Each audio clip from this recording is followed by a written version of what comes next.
When I stopped by the supermarket to buy my daughter's favorite roses to bring to her house for dinner by chance, I met my old neighbor. She grabbed my hand and said with a worried look, "Your son-in-law has been hiding something from you." When I looked bewildered, she told me a truth that shocked me to the bone. I was forced to make a decision to destroy all the lies in order to save my beloved daughter. So what did my neighbor tell me that day? Let's find out. I never thought a Sunday afternoon trip to the grocery store would change everything. The King Soopers on Wadsworth Boulevard in Lakewood wasn't my usual spot. I'd only started coming here after Michelle moved to Highlands Ranch with Brandon 4 years ago. It was convenient right on the way to their house, so I'd stop by to grab something before visiting her. Wine for dinner flowers, maybe some of those chocolate-covered almonds she loved. It became a ritual of sorts. King Soopers first, then Michelle's. That Sunday, I had one simple mission: red roses. She'd invited me to dinner, her first home-cooked meal in weeks, and roses were her favorite. They always had been, ever since she was a little girl, watching her mother arrange them in a vase on our kitchen table. I was inspecting a bouquet near the entrance when I heard a voice behind me. "Walter Green, is that really you?" I turned to find Linda Warren, my former neighbor of 15 years. She wore a King Soopers apron, her silver hair pulled back neatly. We'd lost touch after she moved to live with her son and daughter-in-law almost 2 years ago. "Linda, I didn't know you worked here." "Started a few months ago," she said with a tired smile. "Part-time at the register. Keeps me busy." Then her expression shifted. She glanced around and lowered her voice. "Walter, do you have a minute? I need to talk to you about something. About Brandon." My grip tightened on the cart handle. "What about him?" She hesitated, then leaned closer. "Last Tuesday I saw him here. He was shopping with a woman." "A woman?" "Yes. Young, maybe 30. Long dark hair, very put together. She was wearing a designer coat and had this diamond bracelet on her wrist. Big stones, the kind that catches the light." I tried to rationalize it. Maybe a co-worker? "He works in real estate, meets a lot of people." Linda shook her head slowly. "Walter, they weren't just shopping together. They were together." Brandon had his arm around her waist. She was leaning into him, laughing. They were looking at each other the way married people do, the way you and Sarah used to. The words struck hard, but I kept my voice steady. "Are you sure it was Brandon?" "Walter, I was at his wedding. I've known that boy for years." Her voice was firm now. "When I saw them by the wine aisle, I walked over and called out to say hello. Brandon looked right at me. I know he recognized me. But before I could say anything more, he spoke. Cold as ice, he said, 'I don't know you, ma'am.' Then he took the woman's hand and walked away. I felt my chest tighten. He said he didn't know you." "Yes." Linda's eyes were sad. "Walter, we were neighbors for 15 years. I brought casseroles to your house after Sarah passed. I was at Brandon and Michelle's wedding. I gave them a set of wine glasses, for heaven's sake. He knows exactly who I am." "Maybe he didn't recognize you. It's been a couple years." "No." Linda cut me off gently. "He recognized me. I saw it in his eyes. He just didn't want that woman to know who I was. And the way they were together, Walter. They looked like husband and wife. Not friends, not colleagues. A couple." My throat felt tight. "Did you see what they bought?" She nodded. "I was at the register when they checked out. Expensive wine, gourmet cheese, fresh flowers, roses actually.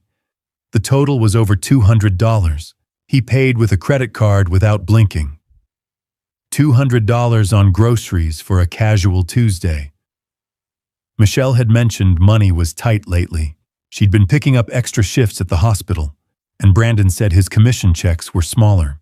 That's why she'd sent him $25,000 a few months ago, her savings, to help pay for his mother's medical care.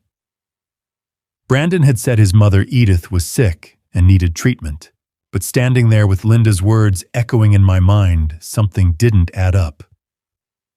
"Thank you for telling me, Linda." She squeezed my arm.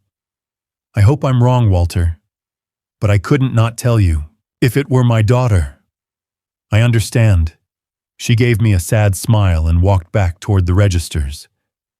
I stood there for a long moment staring at the roses in my hand. They were beautiful, deep red, full petals, the kind Michelle would love. But now they felt heavier somehow, like they carried the weight of what I'd just learned. I paid at the self-checkout, barely registering the total. My mind was spinning. "I don't know you, ma'am." A lie. A deliberate, calculated lie to a woman who'd been at his wedding. The way Brandon had his arm around that woman. The diamond bracelet. The expensive shopping while claiming money was tight. The $25,000 Michelle had sent for his supposedly sick mother. I walked out into the parking lot, the November air sharp against my face. The sun was starting to dip lower in the sky, casting long shadows across the asphalt. I could see my breath in small white puffs. I reached my truck and opened the door, carefully placing the roses on the passenger seat. For a moment, I just stood there, one hand on the doorframe, looking at those flowers. Maybe Linda was wrong. Maybe there was an explanation. But deep down, I knew better. I climbed into the driver's seat and started the engine. The heater kicked on, blowing cold air that would eventually warm up. I sat there for a moment, hands on the steering wheel, staring through the windshield at nothing in particular. Then, I put the truck in reverse and pulled out of the parking space. The drive to Highlands Ranch would take 30 minutes. 30 minutes to decide what to do. 30 minutes to figure out how to look my son-in-law in the eye and not let him see the suspicion growing in my chest like a slow-burning fire.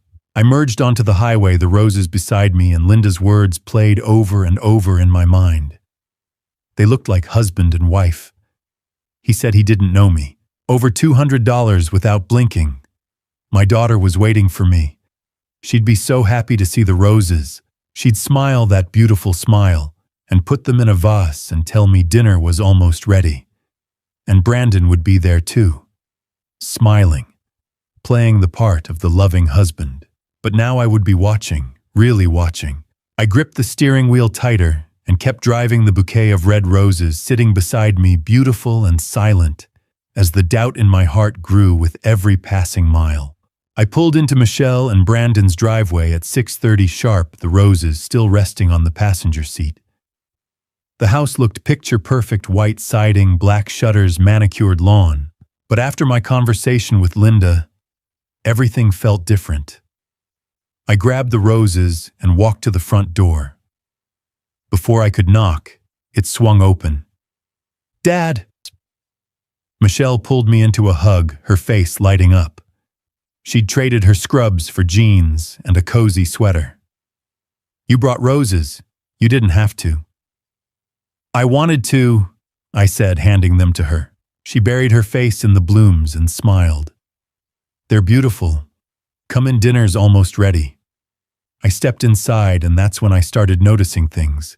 The first was the purse on the entryway table, a Louis Vuitton with the signature monogram pattern. I knew because Sarah had admired one years ago, and the price had made my head spin.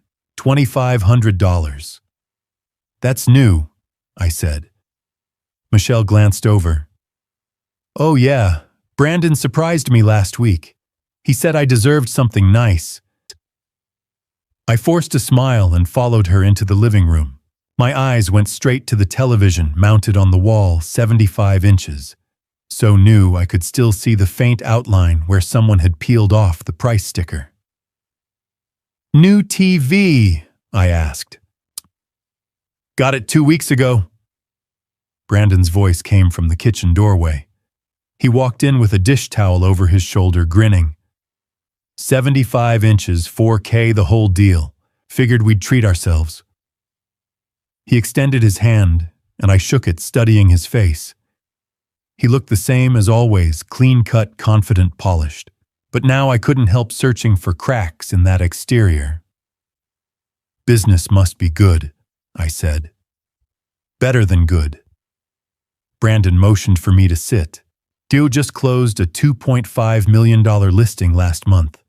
Biggest commission check I've ever seen. The company gave me a bonus on top of it, KPI reward for hitting my quarterly targets. That's impressive. Yeah, it's been a great year. He leaned back casually. That's when I noticed the watch on his wrist, sleek silver with a black face, the Tag Heuer logo glinting under the lights. $2,000 at least. Nice watch, I said. Brandon glanced at it and smiled. Oh, treated myself after that last sale. Figured I'd earned it. Michelle came back with the roses arranged in a crystal vase. She sat beside Brandon, leaning into him. He draped his arm over her shoulders. All I could think about was Linda's words. He had his arm around her waist. They looked like husband and wife. So, how's work, sweetheart? I asked Michelle. She sighed. Exhausting. I picked up 2 extra shifts last week. 3 code blues in one night. I barely slept. You're working too hard. I know, but... She glanced at Brandon. We've had some expenses lately. I wanted to help out. Help out, I echoed. Brandon jumped in. Yeah, my mom's been having some health issues. We've been covering her medical bills. I straightened. Edith. What's wrong? His expression flickered discomfort, maybe irritation. She's got heart problems. Needs medication monitoring. It's been expensive. How expensive? Michelle answered. I sent Brandon $25,000 a few months ago. From my savings. To cover her treatment and make sure she was comfortable. $25,000. The number hit me hard. That was Michelle's nest egg, years of savings scraped together from extra shifts and careful budgeting.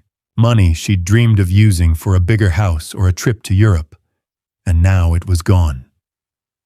That was generous of you, I said carefully, looking at Brandon. How's your mother doing now? She's managing, he said, his tone clipped. It's been tough, but we're doing what we can. Where is she staying? Pinewood Care Center in Aurora. It's not fancy, but it's close enough that I can check on her. You visit her often? Brandon shifted. When I can. Work's been crazy, you know how it is. I nodded slowly, but my mind was racing. $25,000 for medical bills. A Louis Vuitton purse. A 75-inch TV.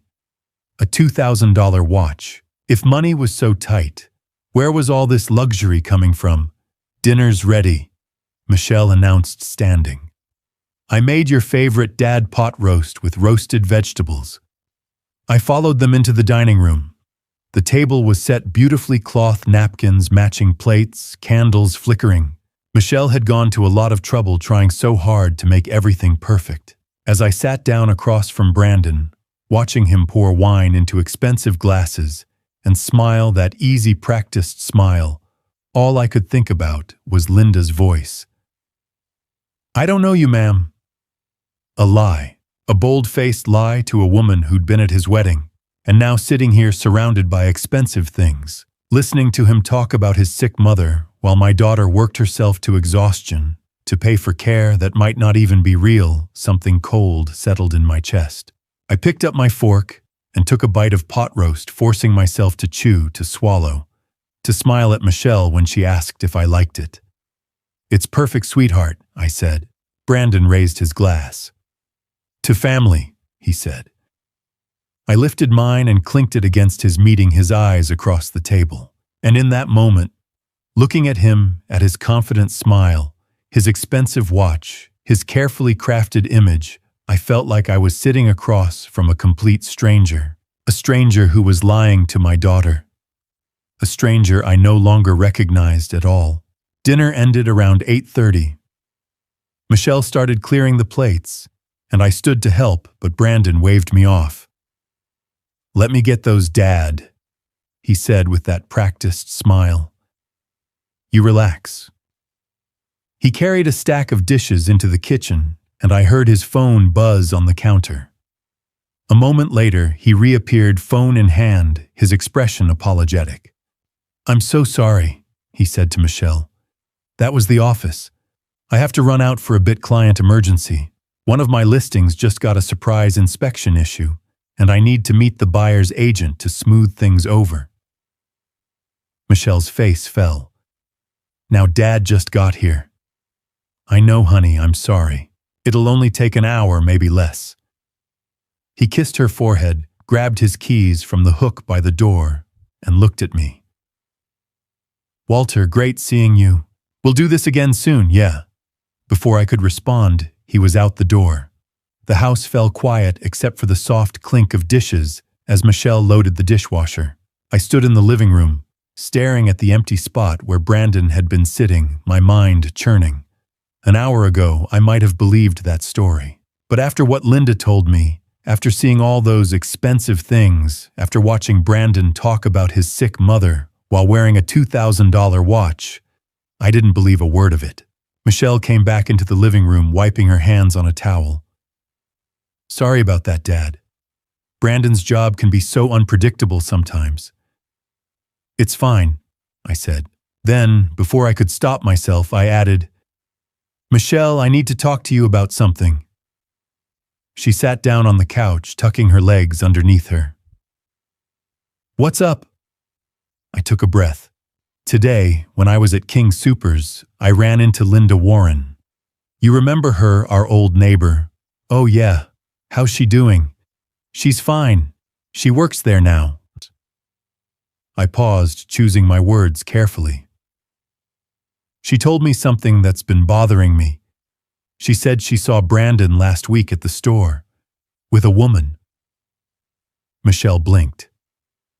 "A woman?" "A young woman. Linda said they looked close, like they were together." For a moment, Michelle just stared at me. Then she let out a short laugh. "Dad, are you serious right now?" "I'm just telling you what she said. Linda saw Brandon with a woman and she just assumed that he's cheating on me." Michelle's voice was rising. "Did it occur to you or to her that maybe it was a co-worker? Brandon works with women all the time." "Linda said her name was Amber. Does that sound familiar?" Michelle hesitated, then nodded. "Yes, Amber's a colleague at Coldwell Banker. Brandon's mentioned her before. She's been helping him with some of his bigger listings." Linda said they looked like more than colleagues. "Dad." Michelle stood up, her arms crossed. "What are you trying to say?" "I'm saying Linda knows Brandon. She was at your wedding. She wouldn't make something like this up." "So you believe some random story from a woman you haven't talked to in 2 years over your own son-in-law?" Her voice was sharp, now defensive. "Over me? Michelle, I'm not trying to upset you. I just think." "You just think what, Dad?" She cut me off, her eyes flashing. "That Brandon's lying to me, that he's sneaking around. You've never liked him, have you?" "That's not true." "Yes, it is." Her voice cracked. "From the day I brought him home, you've been looking for reasons not to trust him. You never thought he was good enough, and now you're using some gossip from a grocery store to try to tear us apart." "Michelle, listen to me." "No." She shouted, and I saw tears forming in her eyes. "You listen to me. Brandon is my husband. He works hard to provide for us. He takes care of me. And yes, maybe he bought me a nice purse, maybe we got a new TV, so what, he earned that money. He deserves to enjoy it. What about the $25,000 you gave him?" She froze. "What about it?" "Where did it go, Michelle?" "Because if his mother is so sick, if the medical bills are so high, why does he have money for luxury watches and expensive dinners?" Her face went pale, then flushed red. "How dare you? His mother is dying, and you're standing here accusing him Of what stealing from me. I'm not accusing anyone of anything. I'm just asking questions. Well, stop asking. She stepped toward me, her hands clenched into fists. You don't get to come into my house and interrogate me about my marriage. You don't get to make me doubt my husband because some old neighbor thinks she saw something. Michelle, get out. The words hit me like a slap. What? I said get out. Her voice was cold, now trembling with anger. I don't want you here. I don't want to hear another word about Brandon or Amber or Linda or any of this. Sweetheart, please. I'm trying to protect you. Protect me. She laughed bitterly. From what? From the man I love. From the life I've built, no dad. You're not protecting me. You're trying to destroy my marriage because you've never trusted him. Because you've never believed I could make my own decisions. That's not true. Yes, it is. Tears were streaming down her face now. You've been doing this my whole life. Ever since Mom died, you've been treating me like I'm still a little girl who needs you to save her. But I'm not. I'm 35 years old. I have a career, a husband, a life. And I don't need you coming in here and tearing it apart. I felt my own eyes sting. Michelle, I love you. I'm your father. I know what you want. Her voice broke. You want me to need you. But I don't. Not like this. So please just leave.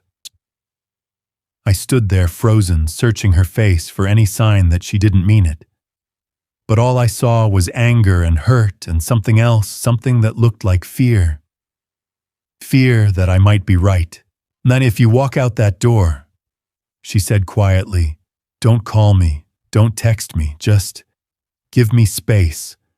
From now on, you're not my father. Not until you can respect my choices. The words shattered something inside me. I looked at the coffee table where the roses I'd brought still sat in their crystal vase. Beautiful and red and already starting to wilt at the edges. Then I looked at my daughter, my strong, brilliant, heartbroken daughter, and I knew there was nothing I could say that would change her mind tonight. So I nodded, once turned, and walked to the door. I stepped out into the cold November night, and the door slammed shut behind me. I stood there on the porch, my breath fogging in the air, my chest tight with a pain I hadn't felt since Sarah died. But beneath the pain, something else stirred. Determination. If Michelle wouldn't listen, I'd have to find proof. Real, undeniable proof that Brandon was lying to her. And I wasn't going to stop until I had it. I didn't sleep that night. I lay in bed staring at the ceiling, replaying Michelle's words over and over. Don't call me. Don't text me. You're not my father. Every time I closed my eyes, I saw her face, angry, hurt, certain that I was wrong. But I knew I wasn't. By the time the sun came up Monday morning, I'd made my decision. If Michelle wouldn't listen to me, I'd have to find proof she couldn't ignore. Hard evidence that Brandon was lying to her. And I couldn't do that alone. I needed a professional. At 9 o'clock sharp, I was sitting in my truck outside a small office building on Spear Boulevard in downtown Denver. The sign on the second-floor window read, Marcus Reeves, Private Investigations. I'd found him online the night before, scrolling through reviews at 3 in the morning. Former police detective, 15 years of experience, specializes in infidelity and financial fraud. The reviews were solid. People said he was discreet, thorough, and honest. That was enough for me. I climbed the stairs and knocked on the frosted glass door. A voice called out, "Come in." The office was small but tidy. A desk sat near the window covered with file folders and a laptop. 2 chairs faced the desk, and the walls were lined with filing cabinets. No fancy decorations, no pretense. Just a workspace that looked like it got used every day. Behind the desk sat Marcus Reeves. He was maybe 45, with short dark hair starting to gray at the temples, broad shoulders, and the kind of weathered face that came from years of watching people at their worst. He stood and extended his hand. "Walter Green." "That's me." I shook his hand. His grip was firm. "Have a seat." He gestured to one of the chairs and sat back down. "You said on the phone this is about your son-in-law." "Yeah." I cleared my throat. "I think he's cheating on my daughter, and I think he's lying about other things too." Marcus pulled out a notepad and pen. "Tell me everything." So I did. I told him about Linda seeing Brandon with the young woman at King Soopers, about the expensive purse, the TV, the watch, about the $25,000 Michelle had sent for his supposedly sick mother, about the confrontation at dinner, and how Michelle had thrown me out. Marcus listened without interrupting, taking notes in quick, efficient strokes. When I finished, he set down his pen and looked at me. "How long have they been married?" 4 years. "And you've never suspected anything before now?" "No. Brandon always seemed fine. A little smooth maybe, but I figured that was just his job. Real estate guys are like that." Marcus nodded. "They are." "Okay, here's what I'm hearing. Possible infidelity, possible financial fraud, and a wife who doesn't want to believe it. That's common. People don't want to see what's right in front of them, especially when it's going to hurt. So you'll help me." "I can." He leaned back in his chair. "But I need to be clear about what you're asking for. Surveillance isn't cheap and it takes time. If I'm going to follow Brandon, document his movements, find out who this woman is and what's going on with the money, that's a full work week minimum, maybe more." "How much?" $2,500 for the first week. That includes surveillance, background checks, financial analysis, if I can get access, and a full report with photos and video if I find anything. If we need to go longer, it's another $1,500 per week after that. $2,500. That was more than I'd spent on anything in years outside of house repairs and my truck. But when I thought about Michelle, about the way she'd looked at me last night, so convinced I was wrong, I knew I'd pay 10 times that if it meant protecting her. "Done," I said. Marcus raised an eyebrow. "You don't want to think about it?" "No. I want you to start today." He nodded slowly, then pulled out a contract and slid it across the desk. "I'll need some information. Brandon's full name, date of birth if you know it. His car make and model, license plate if you have it. Home address, work address. Any known associates. The woman's name if you have it." I gave him everything I knew. Brandon Coleman, 37 years old. Silver Audi Q5 license plate I'd memorized from seeing it in Michelle's driveway 100 times. Their address in Highlands Ranch. Coldwell Banker's office address downtown. And the name Amber, no last name. But Michelle had said she worked at the same real estate office. Marcus wrote it all down. "This Amber, do you know anything else about her? Just that she's young, maybe 30. Dark hair. Linda said she was wearing a diamond bracelet and a designer coat." "That's helpful. I'll start with the office, see if I can identify her." He looked up at me. "One more thing, Walter. If I find something, and I mean when, because in cases like this, there's usually something to find, it's going to hurt. You're going to see things you don't want to see. Are you prepared for that?" I thought about Michelle's face, her trust in Brandon, her belief that I was the one tearing her life apart. "I'm prepared," I said. Marcus nodded and stood, extending his hand again. "Then we have a deal. I'll start surveillance this afternoon. I'll send you daily updates, text, or email, whichever you prefer. Photos, locations, notes. If I find anything significant, I'll call you right away." "Thank you." "Don't thank me yet," he said. "Let's see what we find first." I left the office and walked back to my truck. The November sky was gray and heavy, threatening rain. I sat behind the wheel for a moment, staring at the contract Marcus had given me, proof that I'd just hired a private investigator to follow my son-in-law. A week ago, I would have laughed at the idea, but now it felt like the only option I had left. I started the engine and drove home, my phone on the seat beside me, waiting for Marcus's first report. Waiting for the truth. The report started coming in Monday afternoon. I was sitting at my kitchen table nursing a cup of coffee that had gone cold an hour ago when my phone buzzed. A text from an unknown number. "This is Marcus. First update attached. Call if you have questions." I opened the attachment with shaking hands. The first photo showed Brandon's silver Audi parked in the lot at Cherry Creek Shopping Center. The timestamp read 12:47 p.m., barely 3 hours after I'd left Marcus's office. The second photo made my stomach drop. Brandon stood beside his car, his arm wrapped around a young woman's waist.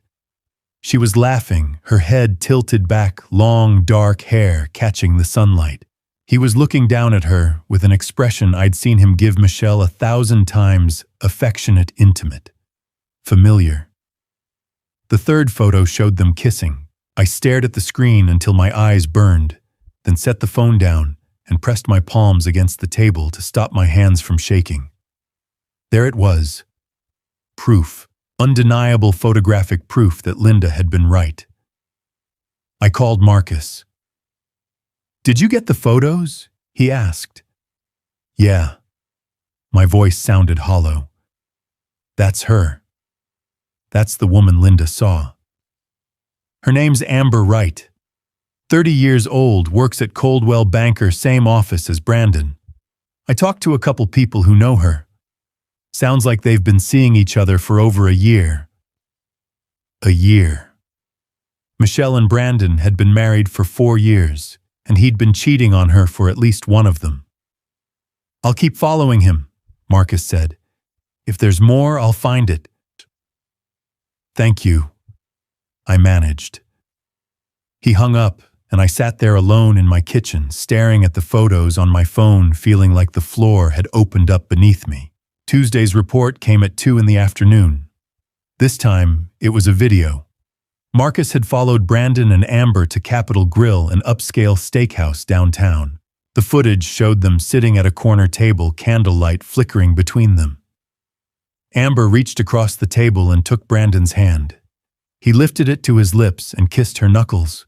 The video was only 15 seconds long, but it felt like hours. Marcus's text read, "Dinner tab was $287. He paid with the same Visa ending in 4829. Credit card's in his name, but records show it's linked to a joint account with your daughter. Michelle's money. He was spending Michelle's money on another woman." I didn't call Marcus this time. I just sat on my couch and watched the video again and again until I couldn't stand it anymore. Wednesday brought photos from Trice Jewelers, a high-end jewelry store in Centennial. Amber stood at the counter trying on a diamond necklace. The stones caught the light glittering against her neck as she turned to show Brandon. He smiled and nodded, and the salesperson carefully placed the necklace back in its case. Marcus's text, "Pendant necklace, 1.5 carats total weight. Price tag $3,847. He didn't buy it that day, but the salesperson said he came back the next morning and purchased it. Paid in full. Same Visa card. $3,847 for a woman who wasn't his wife. I felt sick. Thursday's update came with more video. Brandon and Amber walking out of Trice Jewelers. Brandon carried a small silver bag with the store's logo on it. As they reached his car, he stopped, pulled the necklace out and fastened it around Amber's neck. She threw her arms around him and kissed him right there in the parking lot. Marcus's text, total, confirmed spending so far jewelry $3,847. Restaurants, 3 dinners, $780. Shopping 2 trips to Cherry Creek, estimated $1,200. That's just what I've documented this week. Financial analysis shows similar patterns going back 8 weeks. Rough estimate he spent at least $11,000 on her in 2 months. $11,000. And that was just what Marcus could track. I sat at my kitchen table again, staring at the numbers, doing math I didn't want to do. Michelle had given Brandon $25,000 for his mother's medical care. If he'd spent $11,000 on Amber, where was the rest? I texted Marcus. What about his mother? Can you find out where she is? His response came 10 minutes later, already on it. I'll have an address by tomorrow. Friday morning, my phone rang. I found her, Marcus said. Edith Marshall, 77 years old. She's at a place called Pinewood Care Center in Aurora. It's a basic assisted living facility, not exactly expensive. I talked to the front desk, said I was a family friend. They told me she's been there for 6 months, pays rent with her social security checks. No extra funds, no medical treatments, beyond standard care. My blood went cold. No extra funds, none. Whatever money your daughter sent Brandon, it didn't go to his mother. I closed my eyes and leaned against the counter. Jesus. Walter.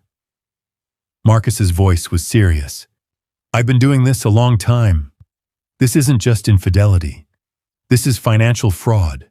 He took $25,000 from your daughter under false pretenses and spent it on himself and his girlfriend.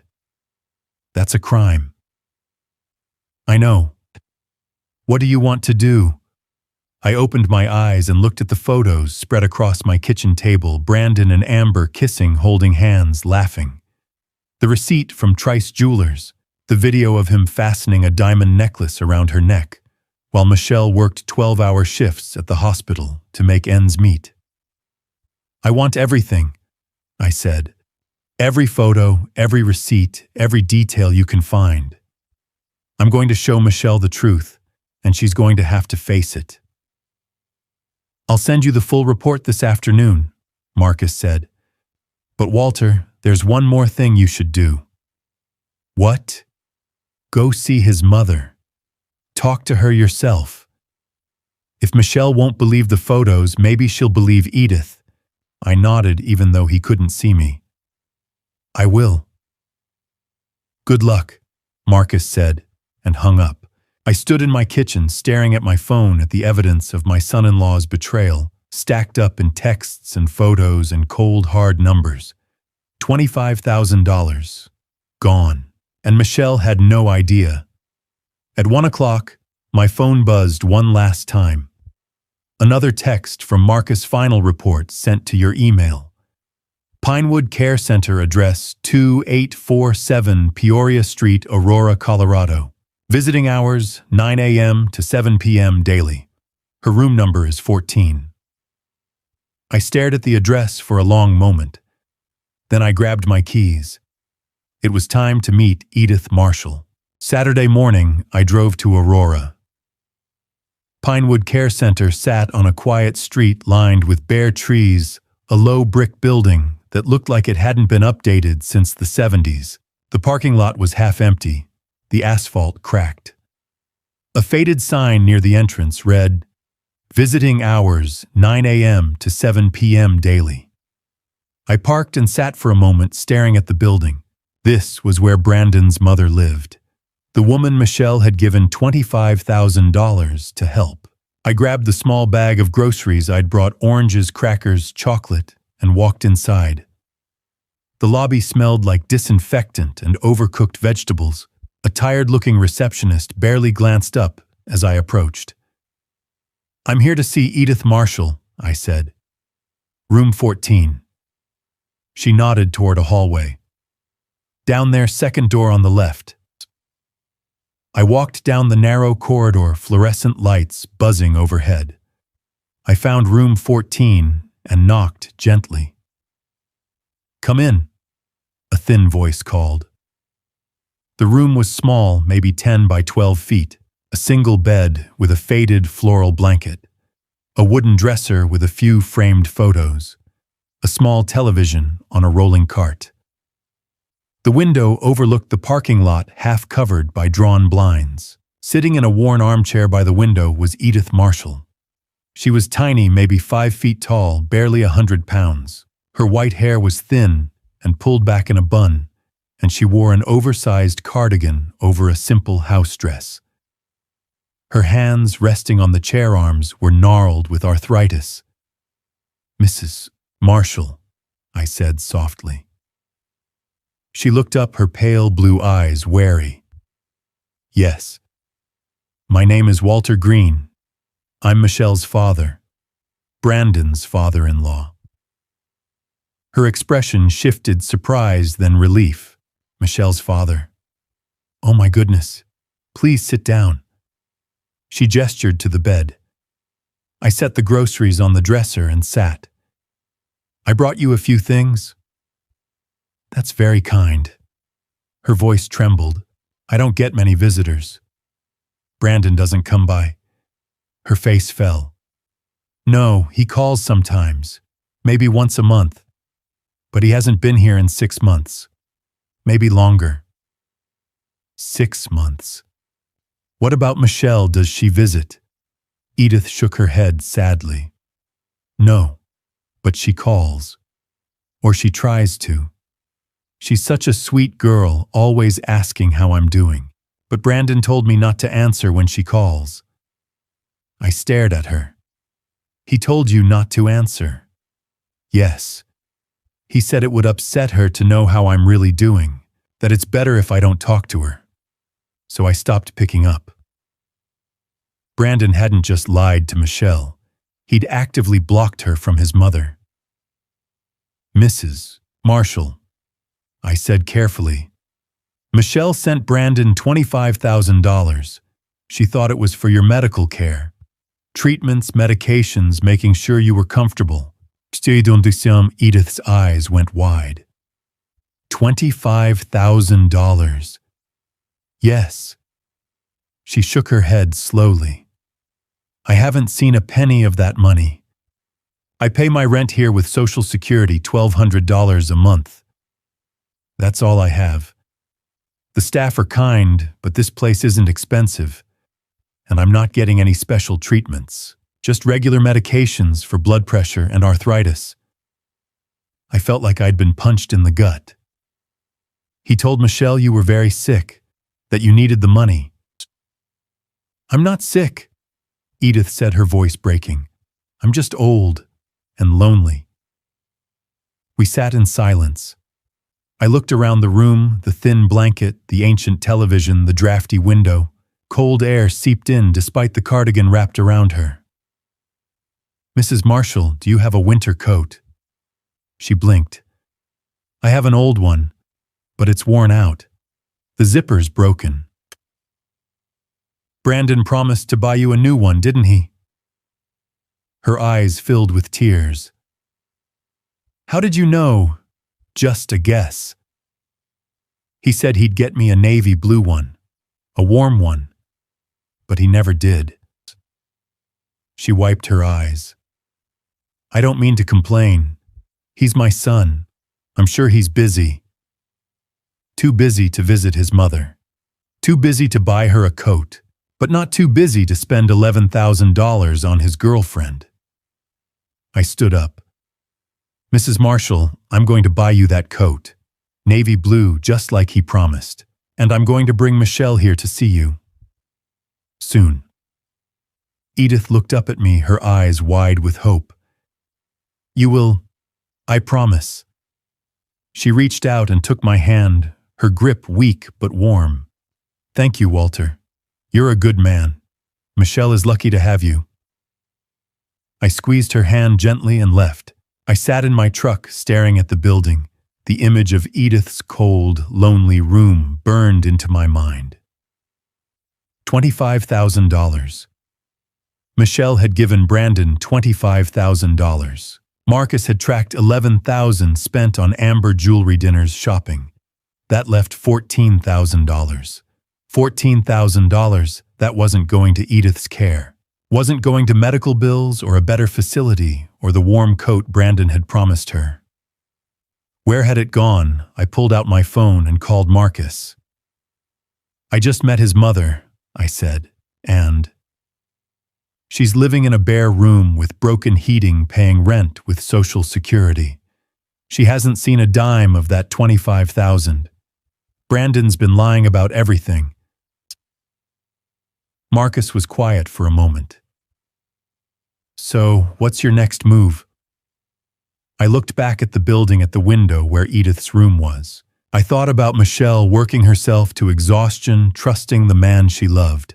I thought about Brandon kissing Amber in parking lots, fastening diamond necklaces around her neck, spending money that wasn't his, while his own mother sat alone in a cold room waiting for a coat he'd never buy. I'm going to find out where the rest of that money went, I said, and then I'm going to show Michelle everything. Every photo, every receipt, every lie. Good, Marcus said. I'll keep digging. I hung up and started the engine. $14,000. Brandon had stolen from Michelle, abandoned his mother, lied to everyone, and I was going to make sure he paid for it. I was still sitting in my truck outside Pinewood Care Center when my phone buzzed at 3 o'clock Saturday afternoon. An email from Marcus. The subject line read, "Urgent, found something big." I opened it. Walter, I dug into Brandon's credit card records from the past 2 months. November 3rd to 7th, he told Michelle he was going to San Diego for a real estate conference. That was a lie. I traced his hotel booking to the St. Regis Aspen Resort in Colorado. 4 nights, $1,350 total, paid with his visa ending in 4829. Amber Wright posted photos from Aspen on social media. During those exact dates, she deleted them after 24 hours. But I got screenshots before they disappeared. I'm attaching everything. Call me. My hands shook as I scrolled through the attachments. The first was a screenshot from Amber's social media. The photo showed her standing on a snow-covered balcony mountains in the background, wearing a fur-trimmed coat and holding a glass of champagne. The caption read, "Living my best life." The location tag, St. Regis Aspen Resort. The date, November 4th, 2024. The second attachment was a hotel receipt. St. Regis Aspen Resort. Guest name, Brandon Coleman. Check-in, November 3rd, check-out, November 7th.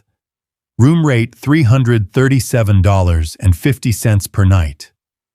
Total, $1,350. Payment method, Visa ending in 4829. The same card he'd used to buy Amber's necklace. The same card linked to the joint account he shared with Michelle. I kept scrolling.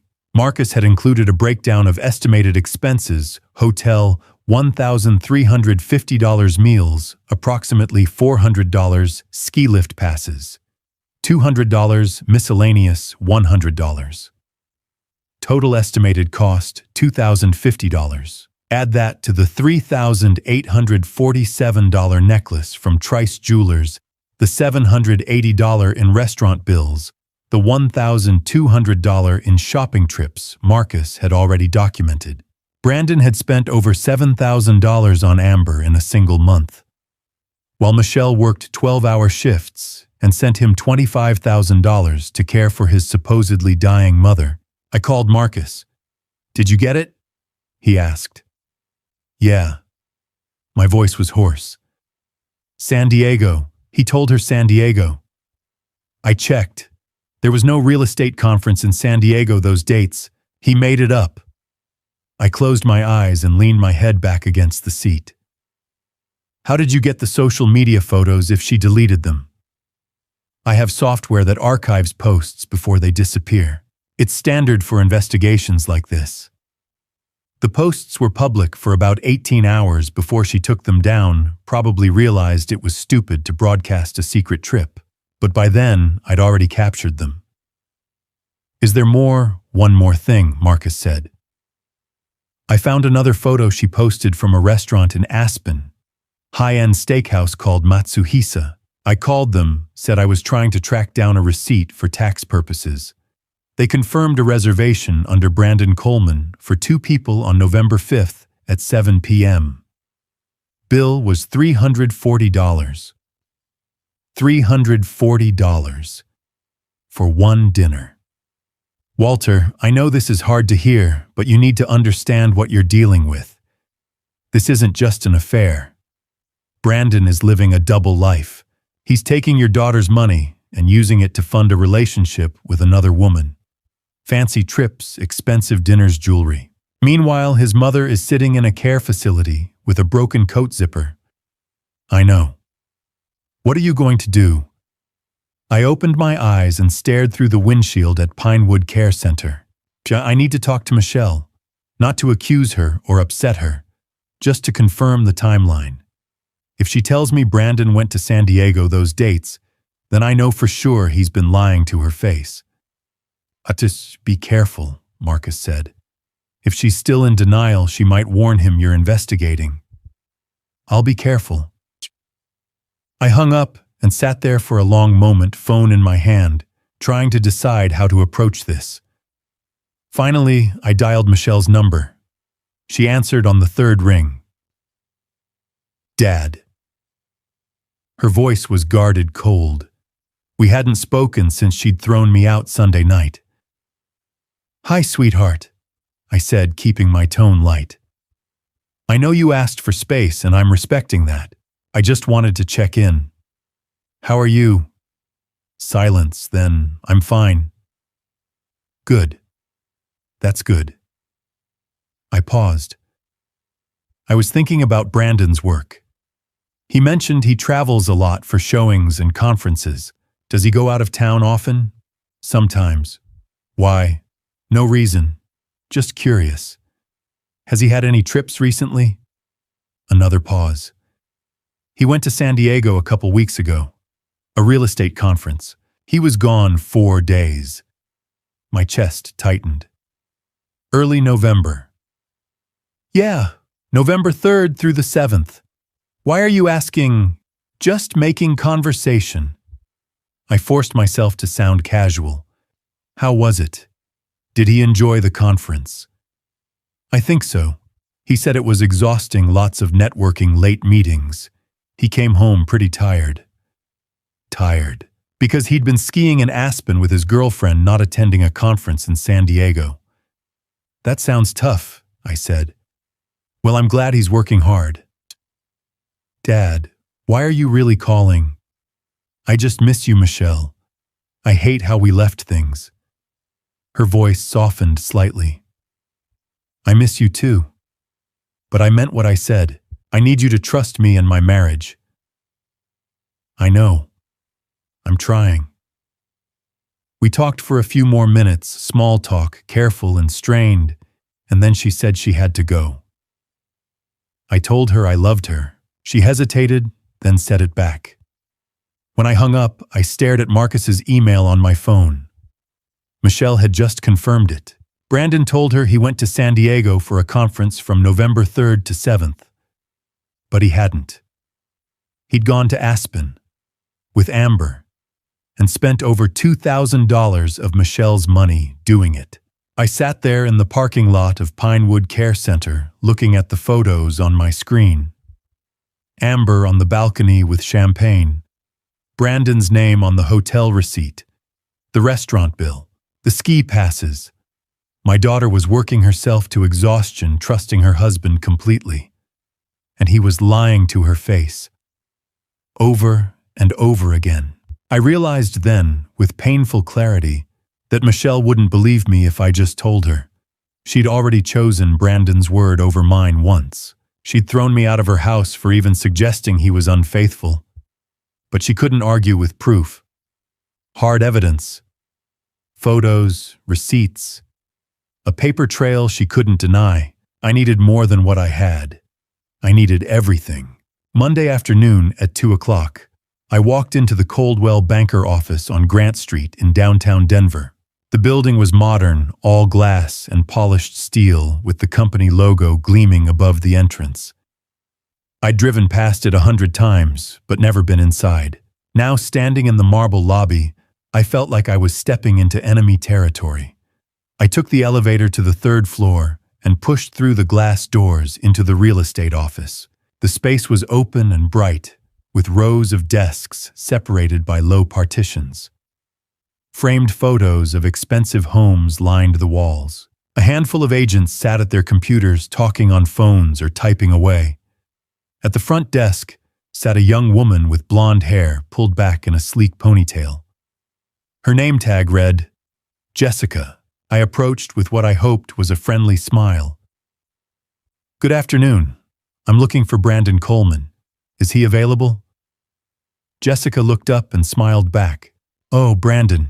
He's out to lunch right now. He should be back in about 30 minutes. Are you here for a showing?" "Actually, I was hoping to discuss listing my house. A friend recommended Brandon." "That's great. He's one of our top agents." She glanced at her computer screen. "Let me check his schedule. Can I get your name, Walter Green?" As she typed, she said casually, "Brandon just left about 20 minutes ago. He went to lunch with Amber, his girlfriend. They usually go to that Italian place down the street on Mondays." I froze. "His girlfriend..." I kept my voice steady. "Yeah, Amber, right. She works here too. She's one of our newer agents. They've been together for like over a year now. Super cute couple." Jessica smiled, oblivious to the bomb she'd just dropped. My heart was pounding, but I forced myself to stay calm. "I didn't know Brandon had a girlfriend. That's nice." "Oh yeah, they're pretty serious. She's really sweet. Let me see if I can get you on his calendar for later this week." "Excuse me." A man's voice interrupted. I turned to see a guy in his 40s walking over wearing a dress shirt with the sleeves rolled up. He extended his hand. "I'm Tom Mitchell, one of the senior agents here." I couldn't help overhearing. "You're looking to list a property." I shook his hand. "Walter Green." "Yes, potentially." "Great. Brandon's excellent, but if you'd like, I can help you while you wait. Want to grab a coffee in the break room?" "Sure." I followed Tom to a small break room in the back, a kitchenette with a coffee maker, a table, and a few chairs. He poured 2 cups and handed me one. "So," Tom said, sitting down, "you're a friend of Brandon's." "Actually, I'm his father-in-law." Tom blinked. "Father-in-law?" "Yeah, he's married to my daughter Michelle." Tom's face went completely blank. He stared at me like I'd just spoken a foreign language. "Married?" "Yes, 4 years now." Tom set his coffee down slowly. "I'm sorry, are we talking about the same Brandon Coleman, tall guy, dark hair, drives a silver Audi?" "That's him." "Brandon's married?" Tom's voice rose slightly. "Are you sure?" "Positive. I was at the wedding." Tom leaned back in his chair, rubbing his face. "Jesus Christ, I've worked with Brandon for 3 years. I've never heard him mention a wife. Not once."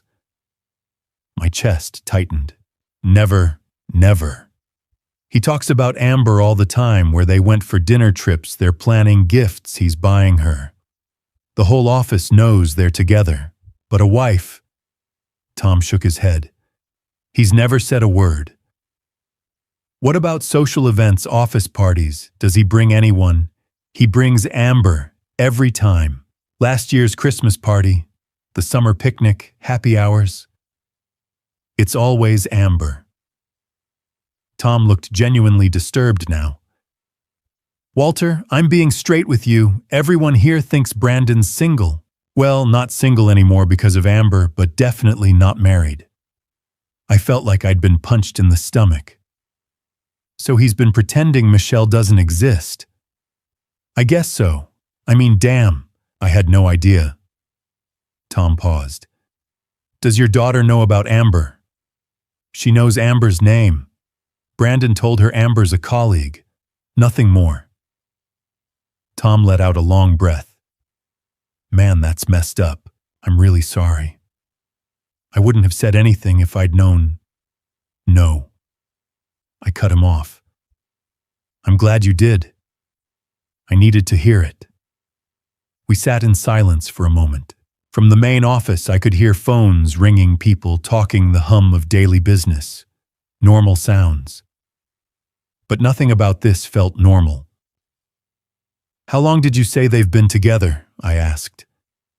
Brandon and Amber. Over a year at least. Maybe longer. They started getting close around last summer, I think. July or August. By fall, it was pretty obvious they were a couple. Over a year. My mind raced doing the math. Michelle and Brandon had their third wedding anniversary last June, which meant he'd started seeing Amber barely a month later. Does Amber know he's married? I asked. Tom shrugged. I have no idea. If she does, she's never mentioned it either. I stood up my coffee untouched. Thank you for your honesty, Tom.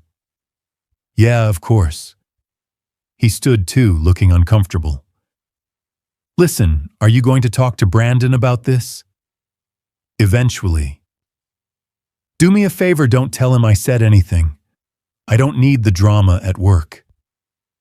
I won't. Tom walked me back to the lobby. Jessica looked up as we passed, still cheerful and oblivious. Did you want to schedule something with Brandon, Mr. Green? Not today, I said. I'll call him. I walked out of the office and down to the parking garage, my footsteps echoing in the concrete stairwell. When I reached my truck, I sat behind the wheel and gripped it hard, trying to steady my breathing. Brandon had erased Michelle from his life. At work, he was single, dating Amber, taking her to office parties, introducing her to colleagues, building a whole separate world where his wife didn't exist. And everyone believed him. Jessica thought Amber was his girlfriend. Tom had worked with him for 3 years and never heard Michelle's name. The entire office saw him as one half of a happy couple, just not the couple he'd actually married. My daughter had been deleted. I started the engine and pulled out of the garage onto Grant Street, heading home. But I wasn't going home to rest. I was going home to call Marcus, because now I had everything I needed.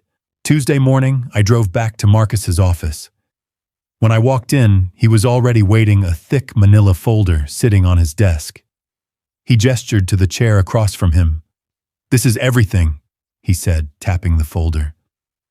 Every photo, every receipt, every detail I could find. It's all here. I sat down and he slid the folder across the desk. I opened it.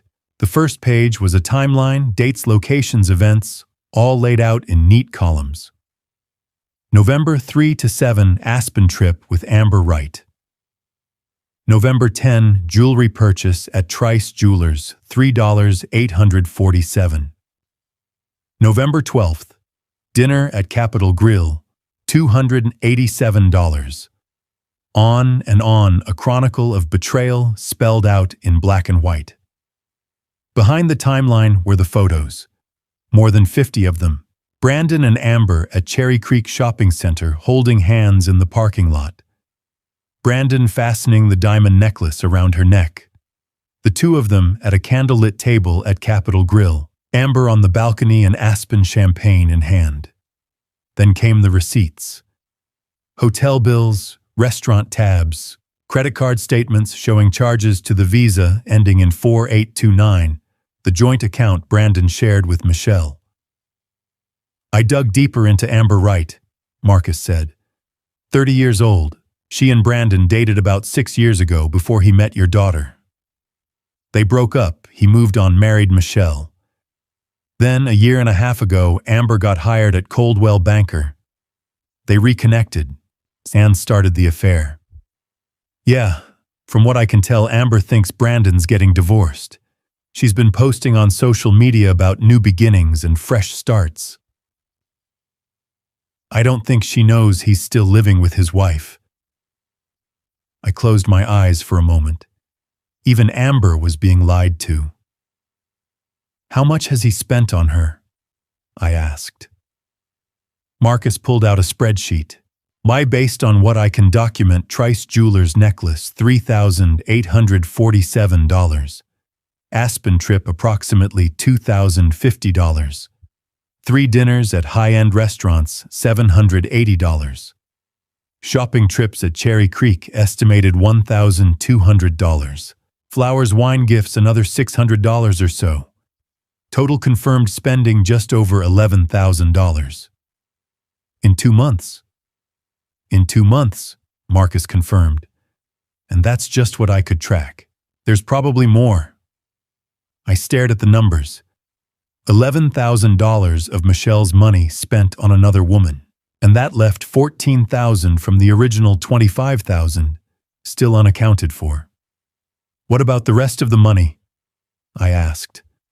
Marcus shook his head. I can't trace it.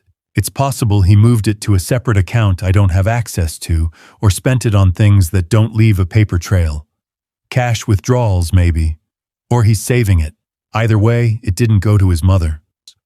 I thought about Edith sitting in that cold room with her broken coat zipper, living on $1,200 a month in Social Security, while her son stole from his wife. Walter.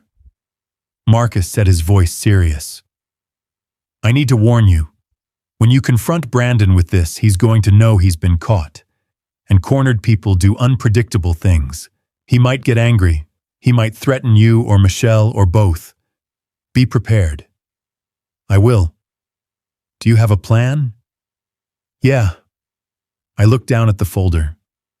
I'm going to organize all of this, put it into categories so Michelle can see exactly what he's done. Then I'm going to call her and ask her to come over. I won't tell her what it's about, I'll just say I want to talk. Marcus nodded. She might not come. She was pretty clear about needing space. I know. That's why I'm going to use something she can't refuse. What's that? I hesitated, then said, my wife Sarah had a pearl necklace. It was her mother's, passed down through the family. When Sarah died, I kept it. I've been meaning to give it to Michelle for years, but I was waiting for the right moment. She knows about it. She's asked about it before. And you're going to use it as bait. Yeah. The word tasted bitter. I'll tell her I want to give it to her. That it's time. She'll come. And when she does, I'll show her everything. Marcus leaned back in his chair. That might work. Just be ready for her reaction. Denial, anger, maybe even blaming you for digging into her marriage. It's not going to be easy. I know. He stood and extended his hand. Good luck, Walter. I hope she listens. I shook his hand, gathered the folder, and left. Back home, I spread everything out on my kitchen table. Photos, receipts, timelines, notes. I spent the rest of the day organizing it into 5 folders, each one labeled clearly. Folder 1, The Office. Jessica's comments about Amber being Brandon's girlfriend. Tom's confirmation that no one at Coldwell Banker knew Brandon was married. A printout of the company directory showing both Brandon and Amber's names. Folder 2, The Affair. Photos of Brandon and Amber together. Kissing in parking lots. Holding hands at restaurants. The diamond necklace. Folder 3, The Aspen Trip. The hotel receipt from St. Regis Aspen Resort. Screenshots of Amber's social media posts. The restaurant bill from Matsuhisa. Proof that Brandon lied about going to San Diego. Folder 4, The Money. A breakdown of the $11,000 Marcus had traced. The $25,000 Michelle had sent Brandon. The math showing how much was missing. Folder 5, The Mother. Photos I'd taken of Edith's room at Pinewood Care Center. Notes from my conversation with her. Proof that she'd received no money, No care, nothing. When I finished, I sat back and looked at the 5 folders lined up on my table. Then I went to my bedroom and opened the top drawer of my dresser. Beneath a stack of old t-shirts wrapped in a velvet cloth was Sarah's pearl necklace. I carried it back to the kitchen and set it beside the folders. The pearls gleamed softly in the afternoon light, delicate and beautiful. Sarah had worn it on our wedding day, on Michelle's baptism. On every anniversary we'd celebrated together. Now I was going to use it as bait to lure my daughter into facing a truth she didn't want to see. I picked up my phone and stared at Michelle's name in my contacts. Then I set the phone down. Not yet. I needed to be ready. I needed to make sure I could stay calm, stay strong, no matter how Michelle reacted. I looked at the necklace, at the folders, at the evidence of my son-in-law's betrayal, and I knew that tomorrow I would make the call. Tomorrow Michelle would have to face the truth. Wednesday morning at 10 o'clock, I sat at my kitchen table staring at my phone. The 5 folders were stacked neatly in front of me. Sarah's pearl necklace sat in its velvet case beside them. Everything was ready. I just had to make the call. I picked up the phone, took a deep breath, and dialed Michelle's number. It rang 3 times. 4. I was starting to think she wouldn't answer when I heard her voice. "Dad." She sounded guarded, tired, like she'd been expecting this call, but dreading it. "So, hi, sweetheart," I said, keeping my voice gentle. "I know you asked for space, and I've been trying to respect that, but I need to talk to you." Silence on the other end. Then, about what? "Not about Brandon, not about anything that happened last week. I promise." I paused. "I want to apologize for how I handled things at dinner, for upsetting you. You were right, I should have trusted your judgment." More silence. I could hear her breathing, weighing my words. "Okay," she said finally. "Apology accepted.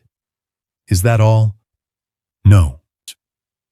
I looked down at the pearl necklace. "I found something. Your mother's necklace. The pearl one." I heard her inhale sharply. "Mom's pearls." "Yeah, I've been looking for it for months. I knew it was somewhere in the house, but I couldn't remember where I'd put it after she..." I let the sentence trail off. "Anyway, I found it yesterday, in the back of my dresser." "Dad." Michelle's voice softened, and I could hear the shift immediately. "You found it." "I did, and I want you to have it. Your mother always said it should be yours."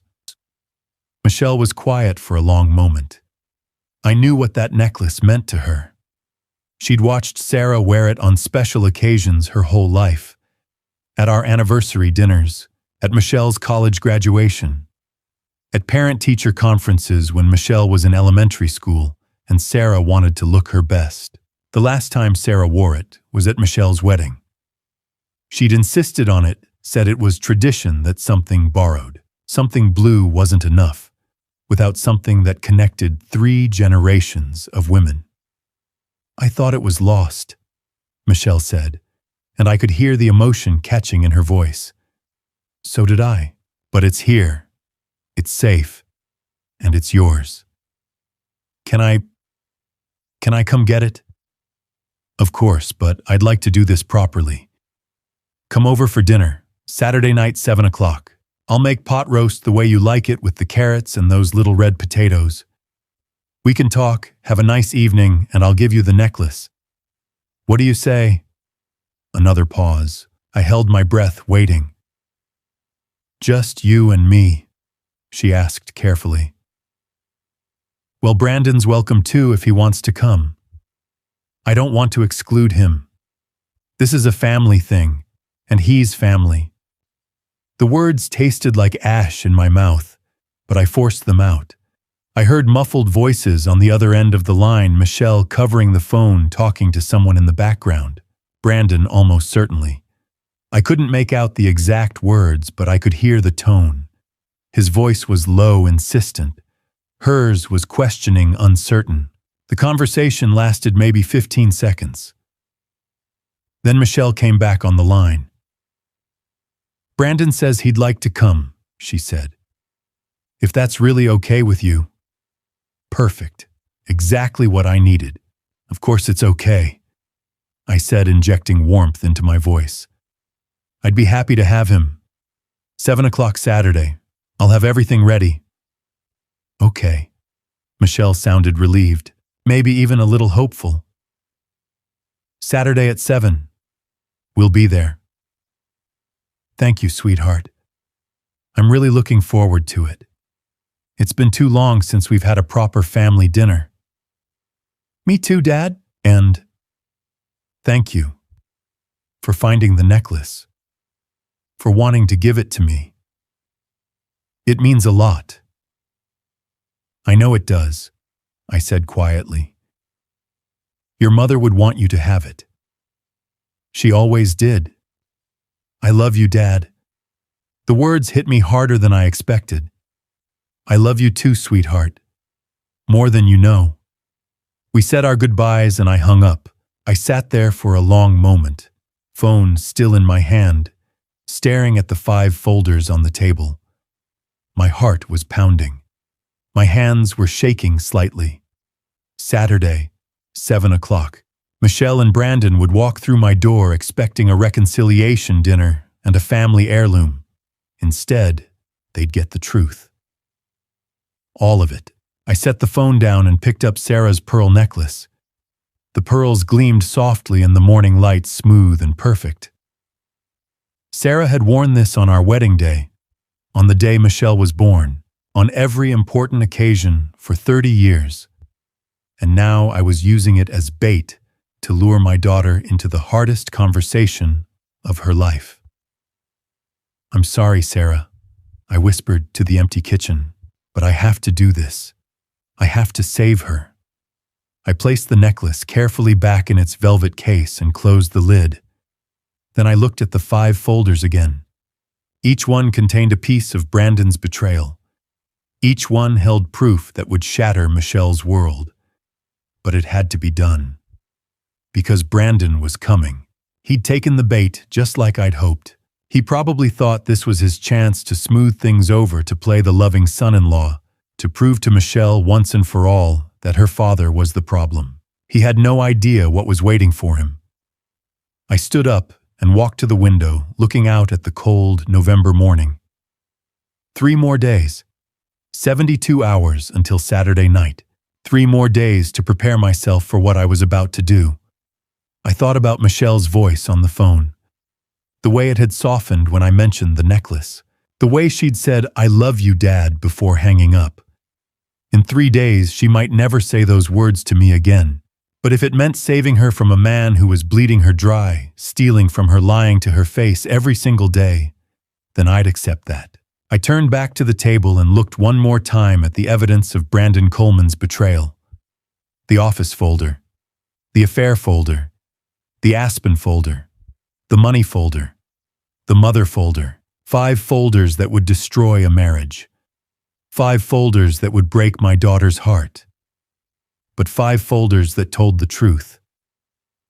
And the truth was all I had left to give her. I picked up my keys and headed to the grocery store. I had a pot roast to make. Saturday at 7 o'clock, Brandon Coleman would walk into my house thinking he'd won. But by the end of the night, he'd know exactly what it felt like to lose everything. Because that's what he'd taken from my daughter. And I was going to make damn sure she got it back. Thursday morning, I woke up before dawn. I couldn't sleep. Every time I closed my eyes, I saw Michelle's face, the way she'd look when I showed her the folders. The betrayal, the heartbreak, the anger. But I had to do this. So I got up, made coffee, and started preparing. By 8 o'clock, I was at the grocery store. I walked the aisles, slowly picking out everything I needed for pot roast. A good cut of beef chuck, thick and marbled, fresh carrots, small red potatoes, yellow onions, a bottle of red wine, nothing too expensive, just something decent to deglaze the pan. fresh thyme and rosemary from the produce section. At the checkout, the clerk smiled and asked if I was having company. "My daughter," I said, "and her husband." "That's nice. I hope you have a wonderful dinner." I nodded and paid, knowing that wonderful wasn't the word I'd use for what Saturday night was going to be. I drove home and unpacked the groceries, putting everything away carefully. Then, I spent the rest of Thursday morning cleaning. I vacuumed the living room, dusted the shelves, wiped down the coffee table where the folders would sit. I wanted everything to be perfect, or as perfect as it could be for what I was about to do. In the afternoon, I moved to the kitchen. I scrubbed the counters, cleaned out the refrigerator, made sure I had enough plates and silverware. Sarah's good china was still in the cabinet, white with delicate blue flowers around the edges. I took it down, washed each piece by hand, and set it aside to dry. By evening, the house looked better than it had in months. Almost like Sarah was still here, keeping everything in order. I sat down at the kitchen table with the 5 folders spread in front of me. I opened each one, reading through the contents again. The photos, the receipts, the notes from my conversation with Tom at Coldwell Banker, the timeline of Brandon's lies.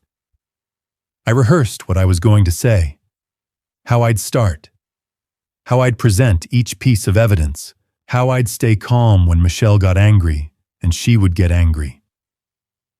I practiced in front of the bathroom mirror, speaking out loud to my own reflection. "Michelle, I know this is hard to hear, but I need you to look at these photos. Brandon told you he went to San Diego. Here's proof he was in Aspen. Your mother deserved better than this, and so do you." The words felt heavy in my mouth, rehearsed lines for a conversation that would destroy my daughter's marriage. I went to bed late Thursday night, but sleep didn't come easy. Friday morning, I woke up to my phone ringing. It was Marcus. "Just checking in," he said. "You still going through with it tomorrow?" "Yeah." "How are you holding up?" "I'm fine." I lied. "Walter, I've done this job a long time. I've seen a lot of confrontations. They don't always go the way you hope. Be prepared for Michelle to defend him, to get angry at you instead of him. People don't want to believe the worst about the person they love." "I know. And be careful with Brandon. If he feels cornered, he might react badly. Yelling threats may be worse. Do you have anyone who can be there with you?" "No. It has to be just the 3 of us." Marcus sighed. "All right. But if things get out of hand, call the police. Don't try to handle it yourself." "I won't." "Good luck, Walter. I hope she listens." "Me too." I hung up and spent the rest of Friday morning preparing the pot roast. I browned the beef in a heavy Dutch oven, the smell filling the kitchen. Then I added the wine, the broth, the vegetables, the herbs. I covered it and slid it into the oven on low heat, letting it cook slowly the way Sarah used to do it. By noon, the house smelled like home, like family dinners and Sunday afternoons and everything Michelle associated with safety and love. I hated that I was using that against her. At 6 o'clock Friday evening, I took the 5 folders and carried them into the living room. I opened the cabinet under the coffee table and placed them inside, hidden but ready. All I'd have to do tomorrow was reach down and pull them out. Then I went back to the kitchen and checked the pot roast. It was perfect, the meat falling apart, the vegetables tender. I turned off the oven and let it rest. At 6:45, I set the dining room table. Sarah's good china, cloth napkins, candles in the center. I opened the velvet case with the pearl necklace and placed it on a small blue cushion at the head of the table, right where Michelle would sit. The pearls gleamed in the candlelight. I stood there for a moment looking at the table. It looked beautiful, like a celebration. But it wasn't. It was a trap. I checked my watch. 6:55. Michelle and Brandon would be here any minute. I walked to the living room and stood by the window watching the street. The sun had already set and the neighborhood was quiet. A few houses had their porch lights on. Somewhere down the block, a dog barked. Then I saw headlights turn onto my street. A silver Audi. My heart started pounding. The car pulled into my driveway and stopped. The engine cut off. The doors opened. Michelle stepped out first, wearing a dark blue dress and a coat.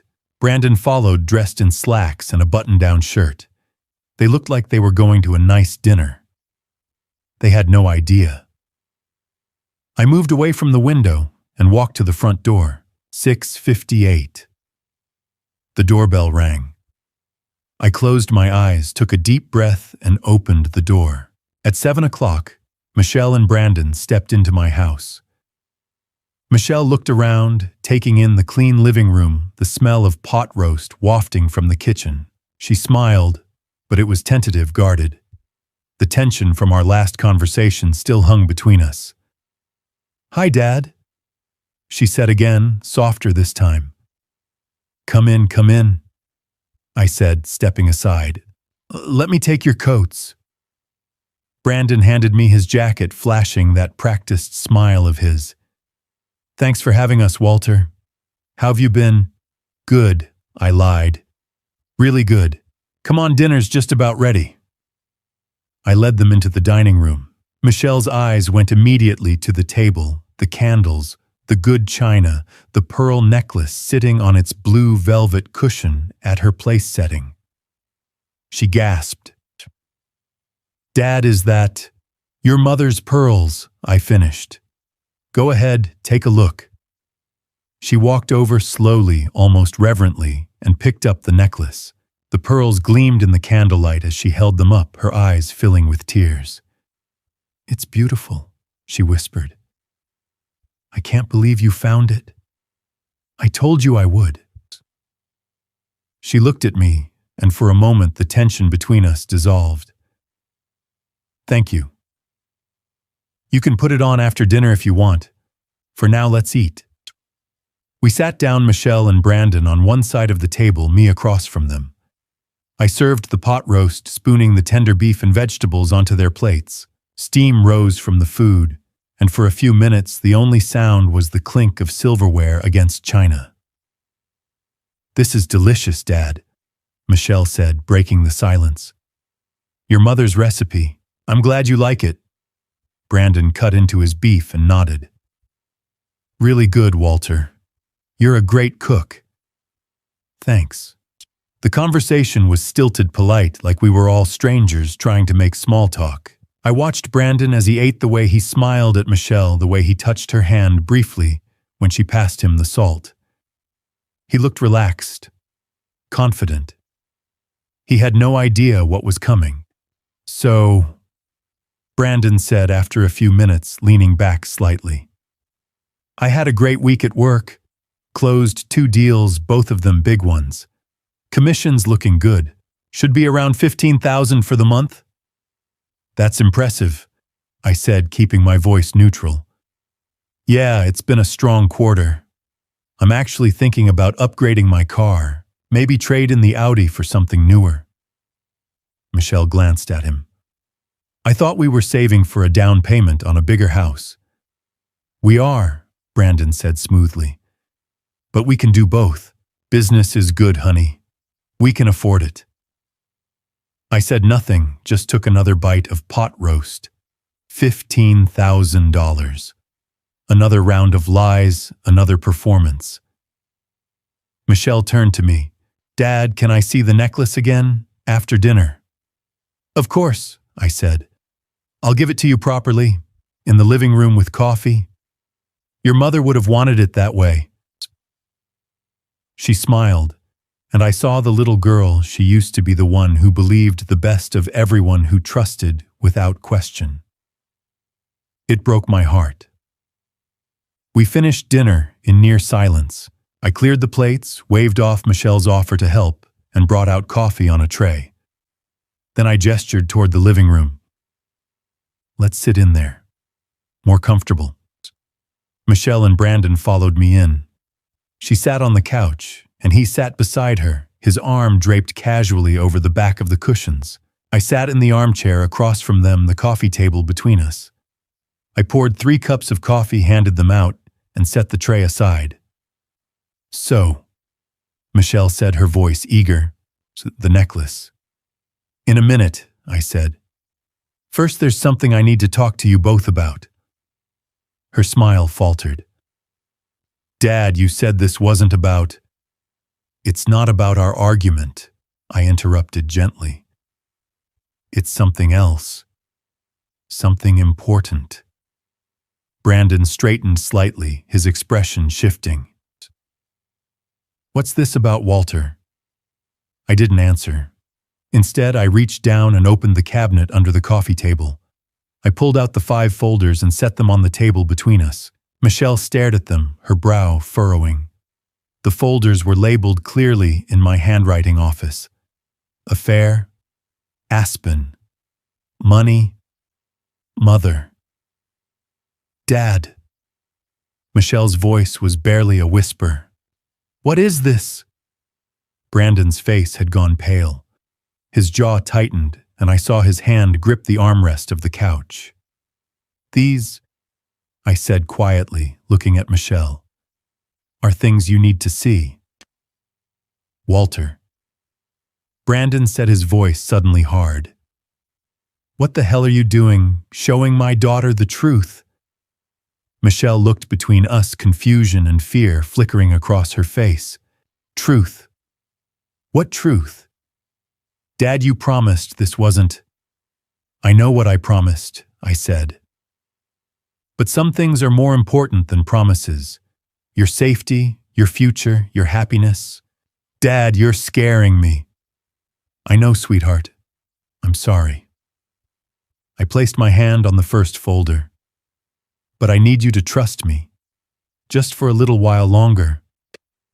Brandon leaned forward, his voice tight. "Michelle, we don't have to sit here and listen to this. Let's go." "No," I said firmly. "You're going to sit there, and you're going to let her see what I have to show her." "Or what?"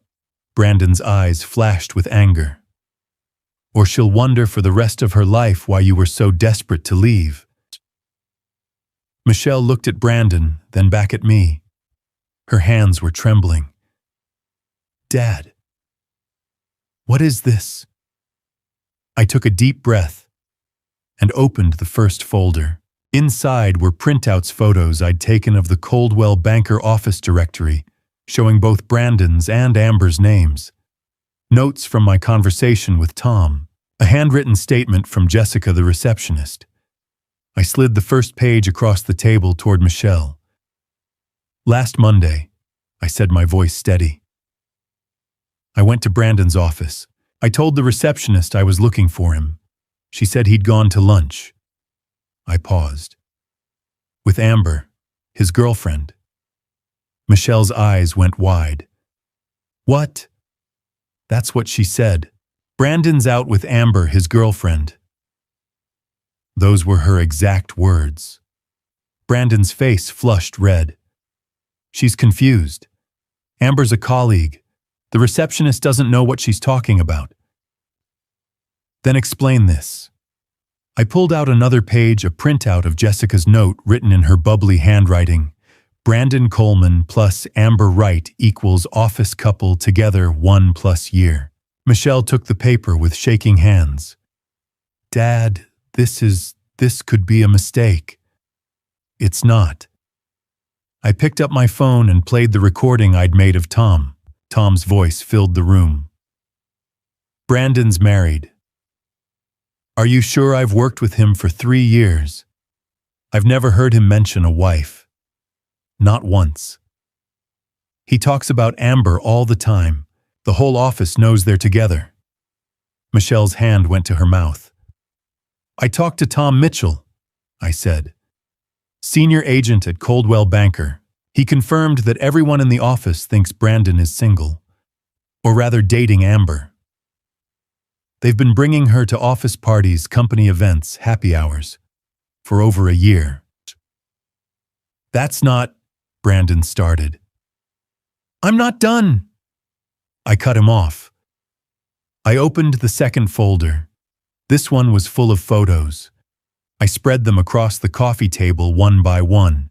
Brandon and Amber in the parking lot at Cherry Creek Shopping Center, his arm around her waist, her leaning into him, their lips pressed together in a kiss. Brandon and Amber at a candlelit table at Capitol Grill, holding hands across the table, him kissing her knuckles. Brandon fastening a diamond necklace around Amber's neck in a jewelry store parking lot. Michelle stared at the photos, her breathing shallow. No, this isn't. It is, I said quietly. These were taken over the past 2 weeks by a private investigator. Brandon shot to his feet. You hired someone to follow me. Yes. You had no right. I had every right. I looked at Michelle. Sweetheart, I know this is hard, but there's more. I pulled out a receipt and placed it in front of her. Trice Jewelers. 1 diamond pendant necklace, 1.5 carats. Total $3,847. Payment method, Visa, ending in 4829. That's the necklace in the photo, I said. The one he's putting on her. He bought it with your joint credit card. November 14th. Michelle's hands were shaking so hard, the receipt fluttered. Brandon. He didn't answer. His jaw was clenched, his fists tight at his sides. I opened the third folder. November 3rd through 7th, I said.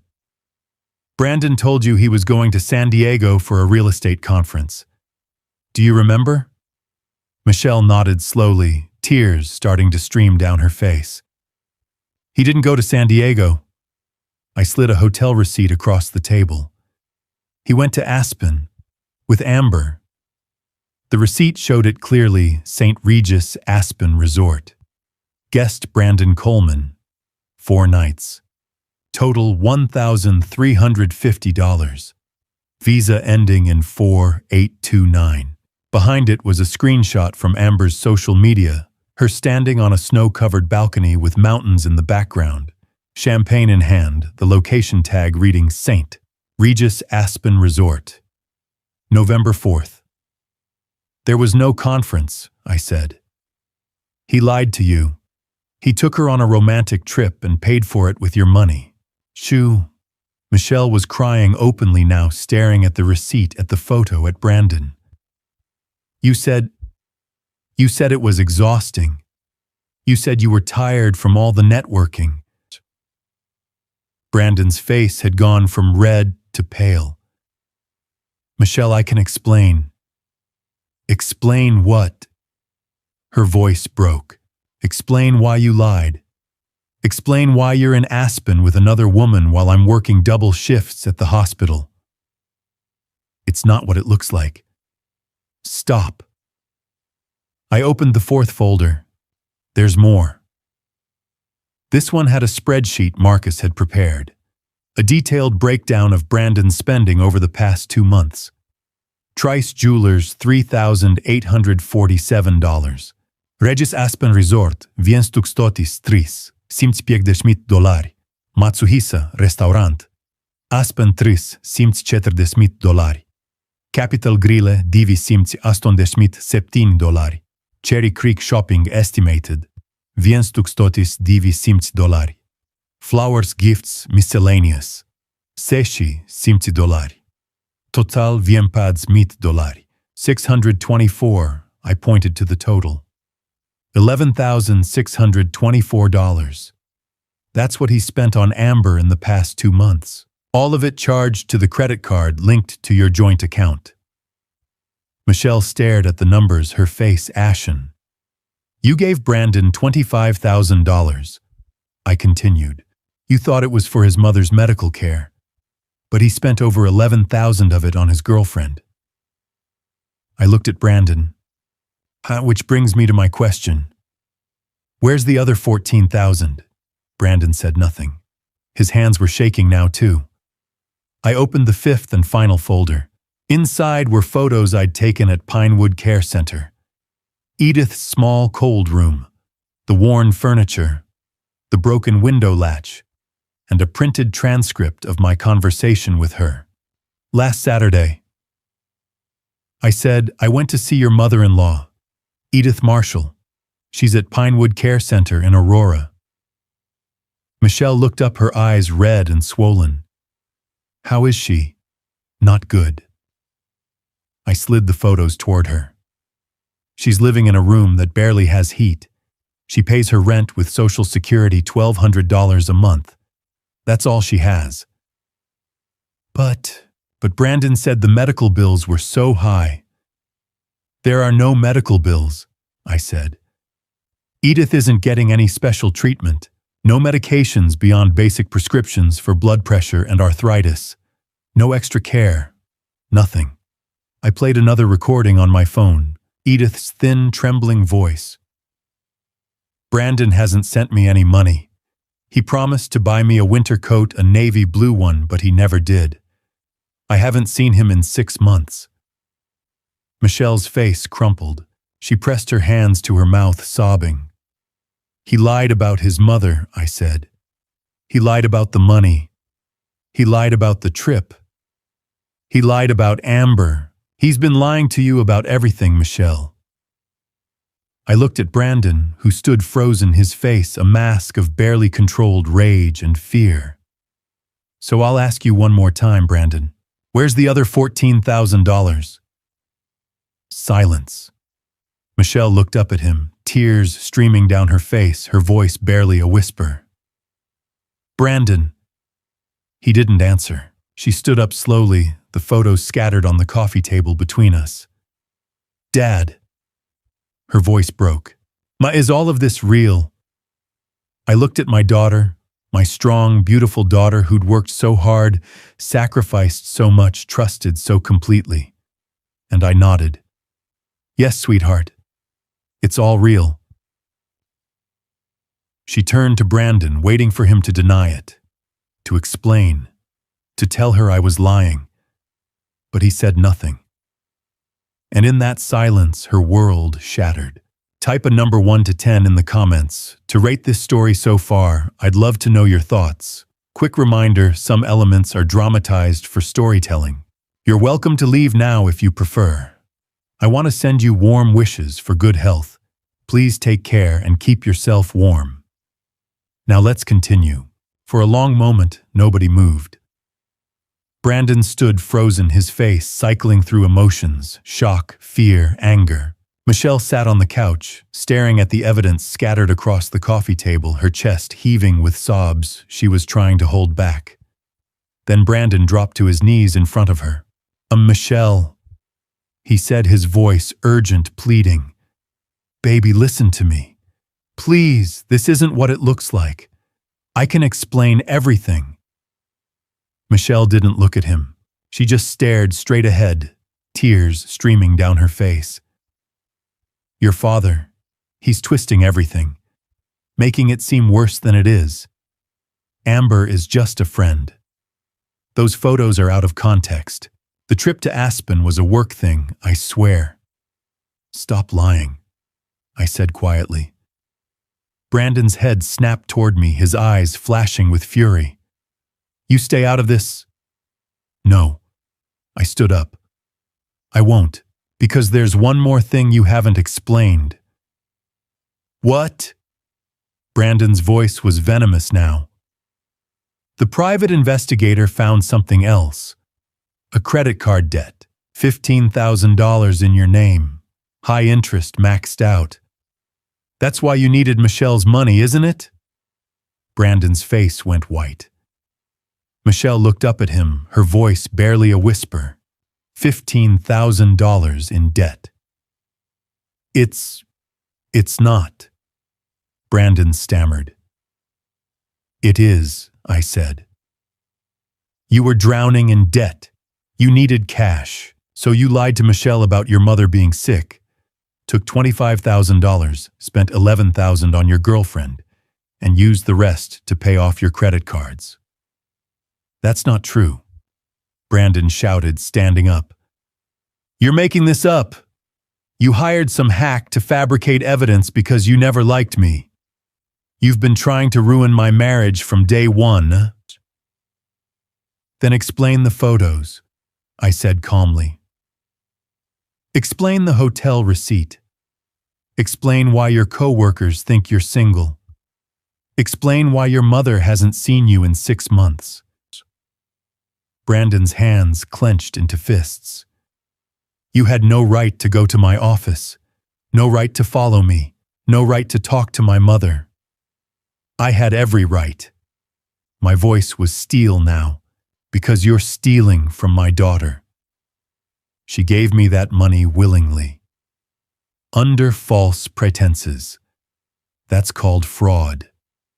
Brandon stepped toward me, his face twisted with rage.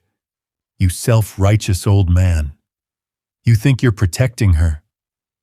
You're destroying her life. No, I said, standing my ground. You already did that. Michelle stood up suddenly, her voice cutting through the tension. Stop. Both of you just stop. We both turned to look at her. She was shaking her arms wrapped around herself, like she was trying to hold herself together. Brandon, she said, her voice trembling but clear. Look at me. He turned to face her, his expression softening, trying to regain control. Michelle, sweetheart, Did you love me? She asked. When we got married, when you said your vows, did you ever love me? Brandon opened his mouth, closed it. For the first time all night, he seemed to be at a loss for words. Answer her, I said quietly. Brandon's jaw tightened. He looked at Michelle, at me, then back at Michelle. And something in him snapped. No, he shouted. No, I didn't love you. Is that what you want to hear? I never loved you. Michelle flinched like she'd been slapped. Brandon was unraveling now, words pouring out in a torrent of venom. You want the truth? Fine, I needed money. I was buried in debt, credit cards, loans, everything. I needed someone stable, someone with a steady income who wouldn't ask too many questions. And you were perfect, Michelle. So trusting, so naive. You believed every word I said. Michelle's face was pale, her eyes wide with shock. And your mother? I asked, my voice cold. What about her? Brandon laughed, a bitter, ugly sound. Not that old woman, she's worthless. I don't owe her anything. She's lived her life. I'm not wasting my money keeping her comfortable in some overpriced nursing home. Michelle let out a choked sob. You're disgusting, I said. Brandon spun toward me. And you're a meddling old fool who couldn't mind his own business. How long? Michelle's voice was barely audible. How long were you planning to keep doing this? Brandon looked at her, and for a moment I thought he might show a shred of remorse. But instead he sneered. As long as it took, another 6 months maybe, until I paid off my debts and saved enough to start fresh. Then I would have left. Clean break. You would have been fine. Michelle's hand flew up and connected with his face, a sharp, resounding slap that echoed through the room. Brandon's head snapped to the side. He touched his cheek, stunned. Then his expression twisted into something cruel. You think you're special, he hissed. You think anyone else would want you. You're boring, Michelle. You work all the time. You're exhausting to be around. I did you a favor by pretending to care. That was enough. I stepped between them, putting myself in front of Michelle. Get out. What? I said get out of my house, now. Brandon's eyes narrowed. You can't throw me out. Michelle is my wife. Not for long, I said. By Monday morning, she'll have a lawyer. By the end of the month, she'll have divorce papers. And if you're smart, you'll sign them without a fight. Because if you don't, I'll make sure everyone knows what you did. Your office, your clients, everyone. Brandon's face flushed red. You're bluffing. Try me. For a moment, we stood there locked in a silent standoff. Then Brandon laughed, cold, hollow. Fine, he said. So keep her. She's not worth the trouble anyway. He grabbed his jacket from the chair and headed for the door. But before he left, he turned back and looked at Michelle one last time. Good luck, Michelle, he said, his voice dripping with mockery. You're going to need it. Then he walked out, slamming the door behind him. The house fell silent. Michelle stood in the middle of the living room, staring at the closed door, her body trembling. Then her knees buckled. I caught her before she hit the floor and guided her back to the couch. She collapsed into the cushions, her face buried in her hands, and let out a wail that tore straight through my heart. I sat beside her and wrapped my arms around her, pulling her close. She sobbed into my shoulder, great shuddering sobs that shook her entire body. I'm sorry, I whispered. I'm so sorry, sweetheart. She couldn't speak. She just cried, clinging to me like she was drowning. I held her tight, my own tears burning behind my eyes. On the coffee table, the pearl necklace sat untouched, gleaming softly in the lamplight, a symbol of love and family forgotten in the wreckage of a broken marriage. Michelle didn't speak for 3 hours. After Brandon left, after the door slammed shut and the sound of his car faded down the street, she just sat on the couch in my living room. Silent. Still. Her eyes fixed on the pearl necklace lying on the coffee table beside the scattered evidence of her husband's betrayal. I didn't push her. I didn't ask if she was okay, because I knew she wasn't. Instead, I quietly gathered up the folders, the photos, the receipts, and put them back in the cabinet under the coffee table. Out of sight, but not forgotten. Then I went to the kitchen and made tea. It was something Sarah used to do whenever Michelle was upset. Chamomile with a little honey. Sarah would say it couldn't fix the problem, but it could make the moment a little softer. I carried 2 mugs into the living room and set one on the table in front of Michelle. She didn't reach for it. She just stared at the necklace, her hands folded tightly in her lap. I sat down in the armchair across from her and sipped my own tea, waiting. The clock on the wall ticked loudly in the silence. Outside, a car passed. A dog barked somewhere down the block, normal sounds from a world that kept turning oblivious to the fact that my daughter's life had just shattered. Finally, at 10:15, Michelle spoke. I believed him. Her voice was hoarse, barely above a whisper. Every word, every lie. I believed all of it. I know. How could I be so stupid? You're not stupid, I said firmly. You loved him. You trusted him. That's not stupidity. That's what marriage is supposed to be. She shook her head, tears welling up again. But I should have seen it. The signs were all there, the expensive things, the trips, the way he always had an excuse when I wanted to visit his mother. Her voice broke. How did I miss it? Because you didn't want to see it, I said gently. Because seeing it would mean facing something you weren't ready to face. She looked at me, then her eyes red and swollen. Did you know before tonight? Did you know all along that he didn't love me, huh? No. I set my mug down. I had my doubts about Brandon. I thought he was too smooth, too polished. But I didn't know. Not until Linda told me she saw him with Amber. That's when I started looking. Michelle was quiet for a long moment. Then she said, I gave him $25,000, my entire savings, I know. And he spent it on her, on trips and jewelry and lies. Yes. She let out a choked laugh that turned into a sob. I worked so hard for that money, Dad. Double shifts, extra hours. I was saving it for a down payment on a bigger house, maybe a trip someday. And he just took it. I didn't have words for that. Nothing I could say would make it hurt less. Michelle wiped her eyes with the back of her hand. I don't want to go home, she whispered. I can't go back to that house. Not tonight. Then you'll stay here. She looked up, her expression fragile, almost childlike. Is that okay? Of course it's okay. This is your home too. It always will be.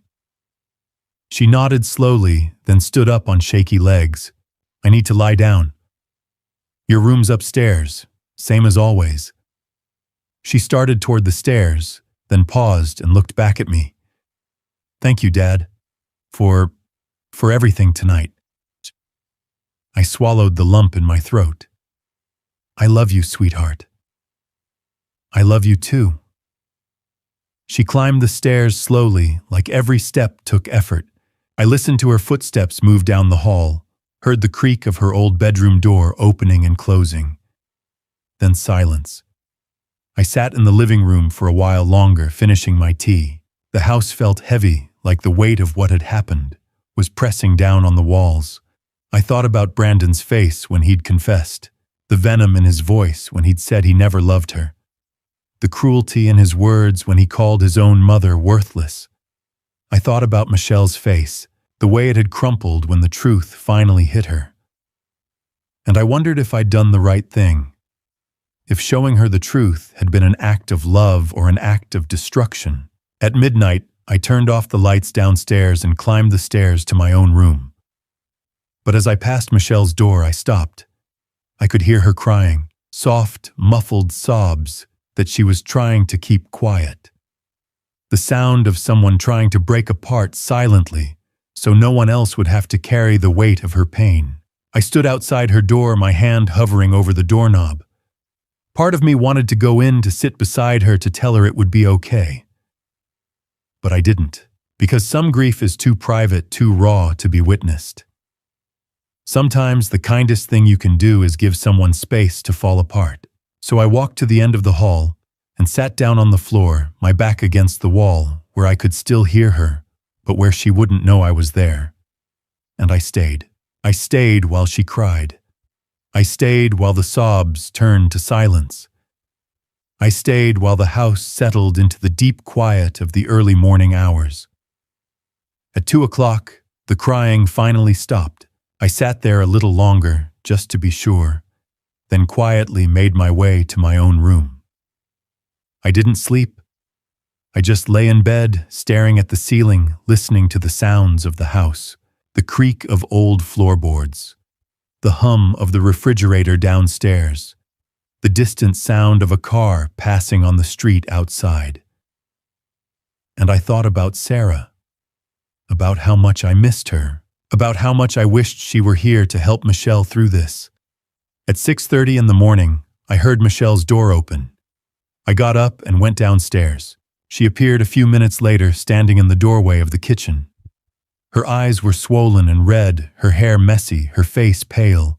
She looked like she'd aged 10 years overnight. "Morning," I said softly. She didn't answer right away. She just stood there looking lost. "I called in sick to work," she said finally. I can't go in today." "That's okay. Can I stay here?" Her voice was small, tentative. "With you just for a little while." I crossed the kitchen and pulled her into a hug. She buried her face in my shoulder, and I felt her body start to shake again. "You can stay as long as you need," I said. "As long as you want. This is your home, Michelle. Always." She clung to me, and we stood there in the kitchen while the morning light crept through the windows. Outside, the world kept turning. But in that moment in my kitchen, with my daughter in my arms, time felt like it had stopped. And for now, that was enough. December came with cold rain and gray skies. Michelle had been living with me for 3 weeks when I finally convinced her it was time to see a lawyer. On a Monday morning, I drove her to downtown Denver to meet David Richardson, a divorce attorney Marcus had recommended. His office was on 17th Street, all glass and steel. Richardson was in his 50s, gray-haired with a calm demeanor. He shook our hands and gestured to the chairs across from his desk. "Ms. Brooks," he said gently, "I'm very sorry you're going through this." Michelle nodded but didn't speak. I pulled out Marcus's report and slid it across the desk. He stole $25,000 from her under false pretenses, spent it on his mistress. Richardson flipped through the pages, photos, receipts, witness statements. "This is thorough. Colorado is a no-fault divorce state, but this evidence will be useful if he contests anything. And given the fraud, you could file criminal charges if you wanted." Michelle looked up sharply. "I just want him gone. I don't want to drag this out." Richardson nodded. "Understood. I'll draft the papers. We'll ask for the house, half the joint account, and reimbursement of at least part of the $25,000. If he doesn't contest, this could be done in 6 to 8 weeks. 2 days later, the papers were served. Brandon signed within 48 hours. No fight, no argument. He just signed and sent them back. Marcus called a week later, yet Brandon quit Coldwell Banker, left town. Word is he and Amber moved to Arizona, Phoenix maybe. "Let him run," I said, "as long as he stays away from Michelle." By mid-December, the financial picture became clear. The joint account had $8,000 left. Michelle got all of it. The rest of the $25,000 was gone. Spent, withdrawn, vanished. Richardson tried to track it, but Brandon had moved money in ways that were hard to trace. "We could fight for more," Richardson told us, "but it would take months and cost thousands in legal fees. There's no guarantee we'd recover anything." Michelle shook her head. "I don't want to fight anymore. I just want to be done." By Christmas, the divorce was final. Michelle held the decree in her hands on a cold Saturday afternoon, staring at it like she couldn't believe it was real. "It's over," she whispered. "It's over," I confirmed. She looked up at me, her eyes empty. "Why don't I feel better?" In January, Michelle made a decision. "I'm selling the house," she said one morning over breakfast.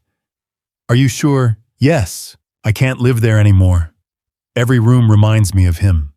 I need to start over." "Where will you go?" She looked at me hesitant. "Could I stay here just for a while?" "Of course. Stay as long as you want." She sold the house in February. It went quickly, nice neighborhood, eager buyers. The sale netted her $85,000 after paying off the mortgage. It wasn't the life she'd planned, but it was something. Michelle went back to work at St. Joseph Hospital in late December. Her co-workers welcomed her back with quiet kindness. No one asked questions. They just supported her. One of the nurses, Karen, pulled me aside when I came to pick Michelle up after a shift. "She's strong," Karen said. "Stronger than she knows. She'll get through this." "I know," I said, "but it's hard to watch." "It always is." That evening, Michelle and I sat in my living room. She'd been quiet all day, staring out windows, picking at her dinner. Finally, she pulled the divorce decree out of her bag and held it up. "I'm free," she said, her voice hollow. "I legally, officially free. No more Brandon, no more lies, no more marriage." "That's a good thing," I said carefully. "Then why does it feel so empty?" Her eyes filled with tears. "I thought freedom would feel different. I thought I'd feel relieved or happy. But I just feel nothing." I moved to sit beside her on the couch. "Because it's not just about being free from him. It's about losing the life you thought you had, the future you'd planned. That takes time to grieve." She leaned her head on my shoulder. "How long, Dad?" I don't know, sweetheart, but you'll get there. I promise. She held the decree, staring at the official seal, the signatures, the legal language that ended 4 years of her life. I'm free, she whispered again. But it sounded like a question. January came quietly, bringing with it a hesitant kind of hope. Michelle had been living with me for 2 months, and slowly, so slowly, I almost didn't notice at first, she was starting to heal. She laughed occasionally. She talked about work. She made plans for the future. And one morning over breakfast, she said something that surprised me. I want to see Edith. I looked up from my coffee. Brandon's mother.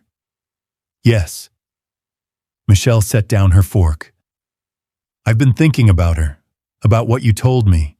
She's all alone in that place, and it's my fault. I sent Brandon money to take care of her, and he just abandoned her. That's not your fault. I know, but I still feel responsible. She deserves better. And Dad. Michelle's eyes met mine. Brandon promised her a coat, a navy blue winter coat. I want to give it to her. So that Saturday, we went shopping. We drove to a department store in Lakewood, and Michelle walked straight to the women's outerwear section. She found a beautiful navy blue coat, wool blend, warm lining, simple and elegant. It cost $120. Perfect, she said, running her hand over the fabric. We bought other things too. A soft fleece blanket for $40. A warm scarf for $25. Thick wool socks for $15. Michelle paid for everything herself. I want to do this, she said, when I tried to hand her my credit card. It matters to me. Sunday morning, we drove to Pinewood Care Center in Aurora. I parked in the same spot I'd used months ago, and together we walked inside carrying the bags of gifts. The receptionist barely looked up as we headed down the familiar hallway to room 14. I knocked gently. Mrs. Marshall, it's Walter Green. I've brought someone to see you. Come in, Edith's voice called. Michelle took a deep breath and we stepped inside. Edith was sitting in her armchair by the window, just as she had been the last time I'd visited. But when she saw Michelle, her face transformed. Michelle, she whispered. Is that really you? Michelle crossed the room quickly and knelt down beside the chair. Hi, Edith. I'm so sorry I haven't come to see you sooner. Edith reached out with trembling hands and touched Michelle's face. Oh, my dear girl, I've missed you so much. Michelle's eyes filled with tears. I missed you too. And I'm so sorry. I thought Brandon was taking care of you. I thought the money I sent was helping. I had no idea he was lying to me.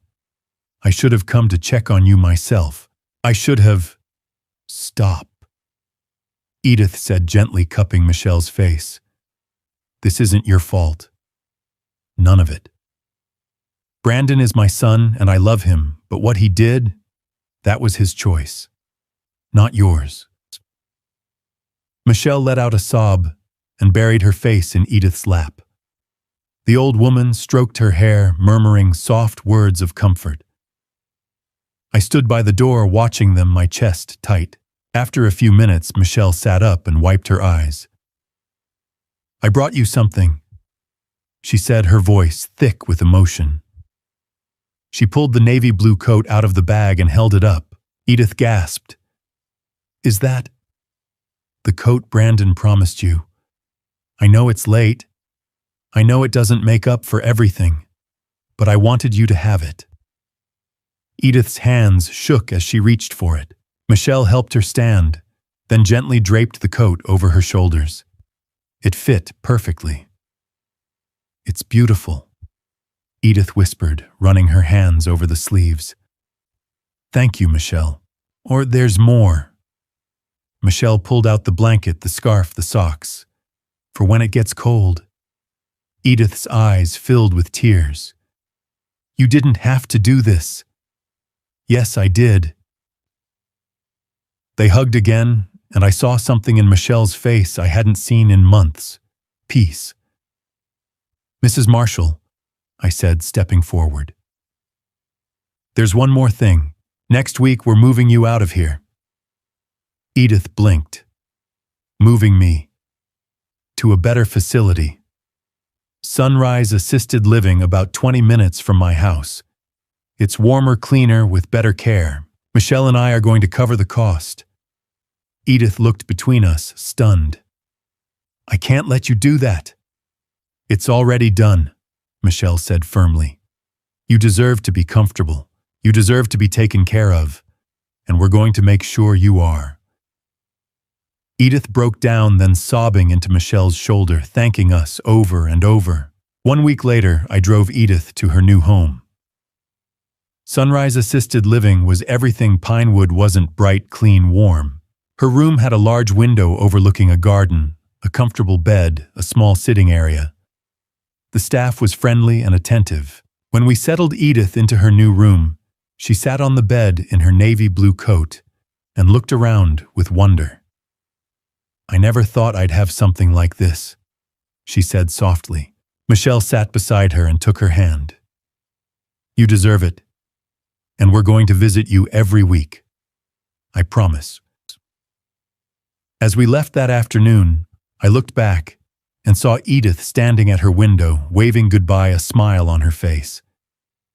Michelle waved back, and when we got to the car, she turned to me. Oh, thank you, Dad, for showing me what needed to be done. You're the one who did it, I said. She shook her head. We did it together. We drove home in comfortable silence, and for the first time since that terrible night in November, I saw something in Michelle's expression that looked like relief, like maybe she was going to be okay. Looking back now, 10 months after that terrible Saturday night, I realized something important about family story. It doesn't just hurt the person being deceived. It ripples outward, touching everyone who loves them. I've learned that trust, once broken, leaves scars that time alone cannot heal. Michelle trusted Brandon completely, and he weaponized that trust against her. That's the cruelest form of family story, when someone you've built your life with uses your love as a tool for their own gain. If I could offer one piece of advice from these dad revenge I've lived through, it's this. Don't ignore the warning signs. Don't let love blind you to reality. If something feels wrong, investigate. Ask questions. Protect yourself and those you love. I almost waited too long, and it nearly cost Michelle everything. But I've also learned something beautiful: resilience. Michelle didn't just survive Brandon's lies, she's thriving now. She's stronger, wiser, more careful with her heart. And isn't that what these dad revenge are really about? Not the pain, but the healing that comes after. Family Story taught us both that sometimes the most loving thing you can do is tell a painful truth. Sometimes you have to break someone's heart to save their life. As the Bible reminds us, the truth will set you free. It may hurt first, but freedom always follows. My advice: trust your instincts. Protect your family fiercely. And never ever let someone make you doubt what you know in your gut to be true. Because in the end, these dad revenge aren't just mine. They're lessons for anyone who's ever loved someone enough to fight for them.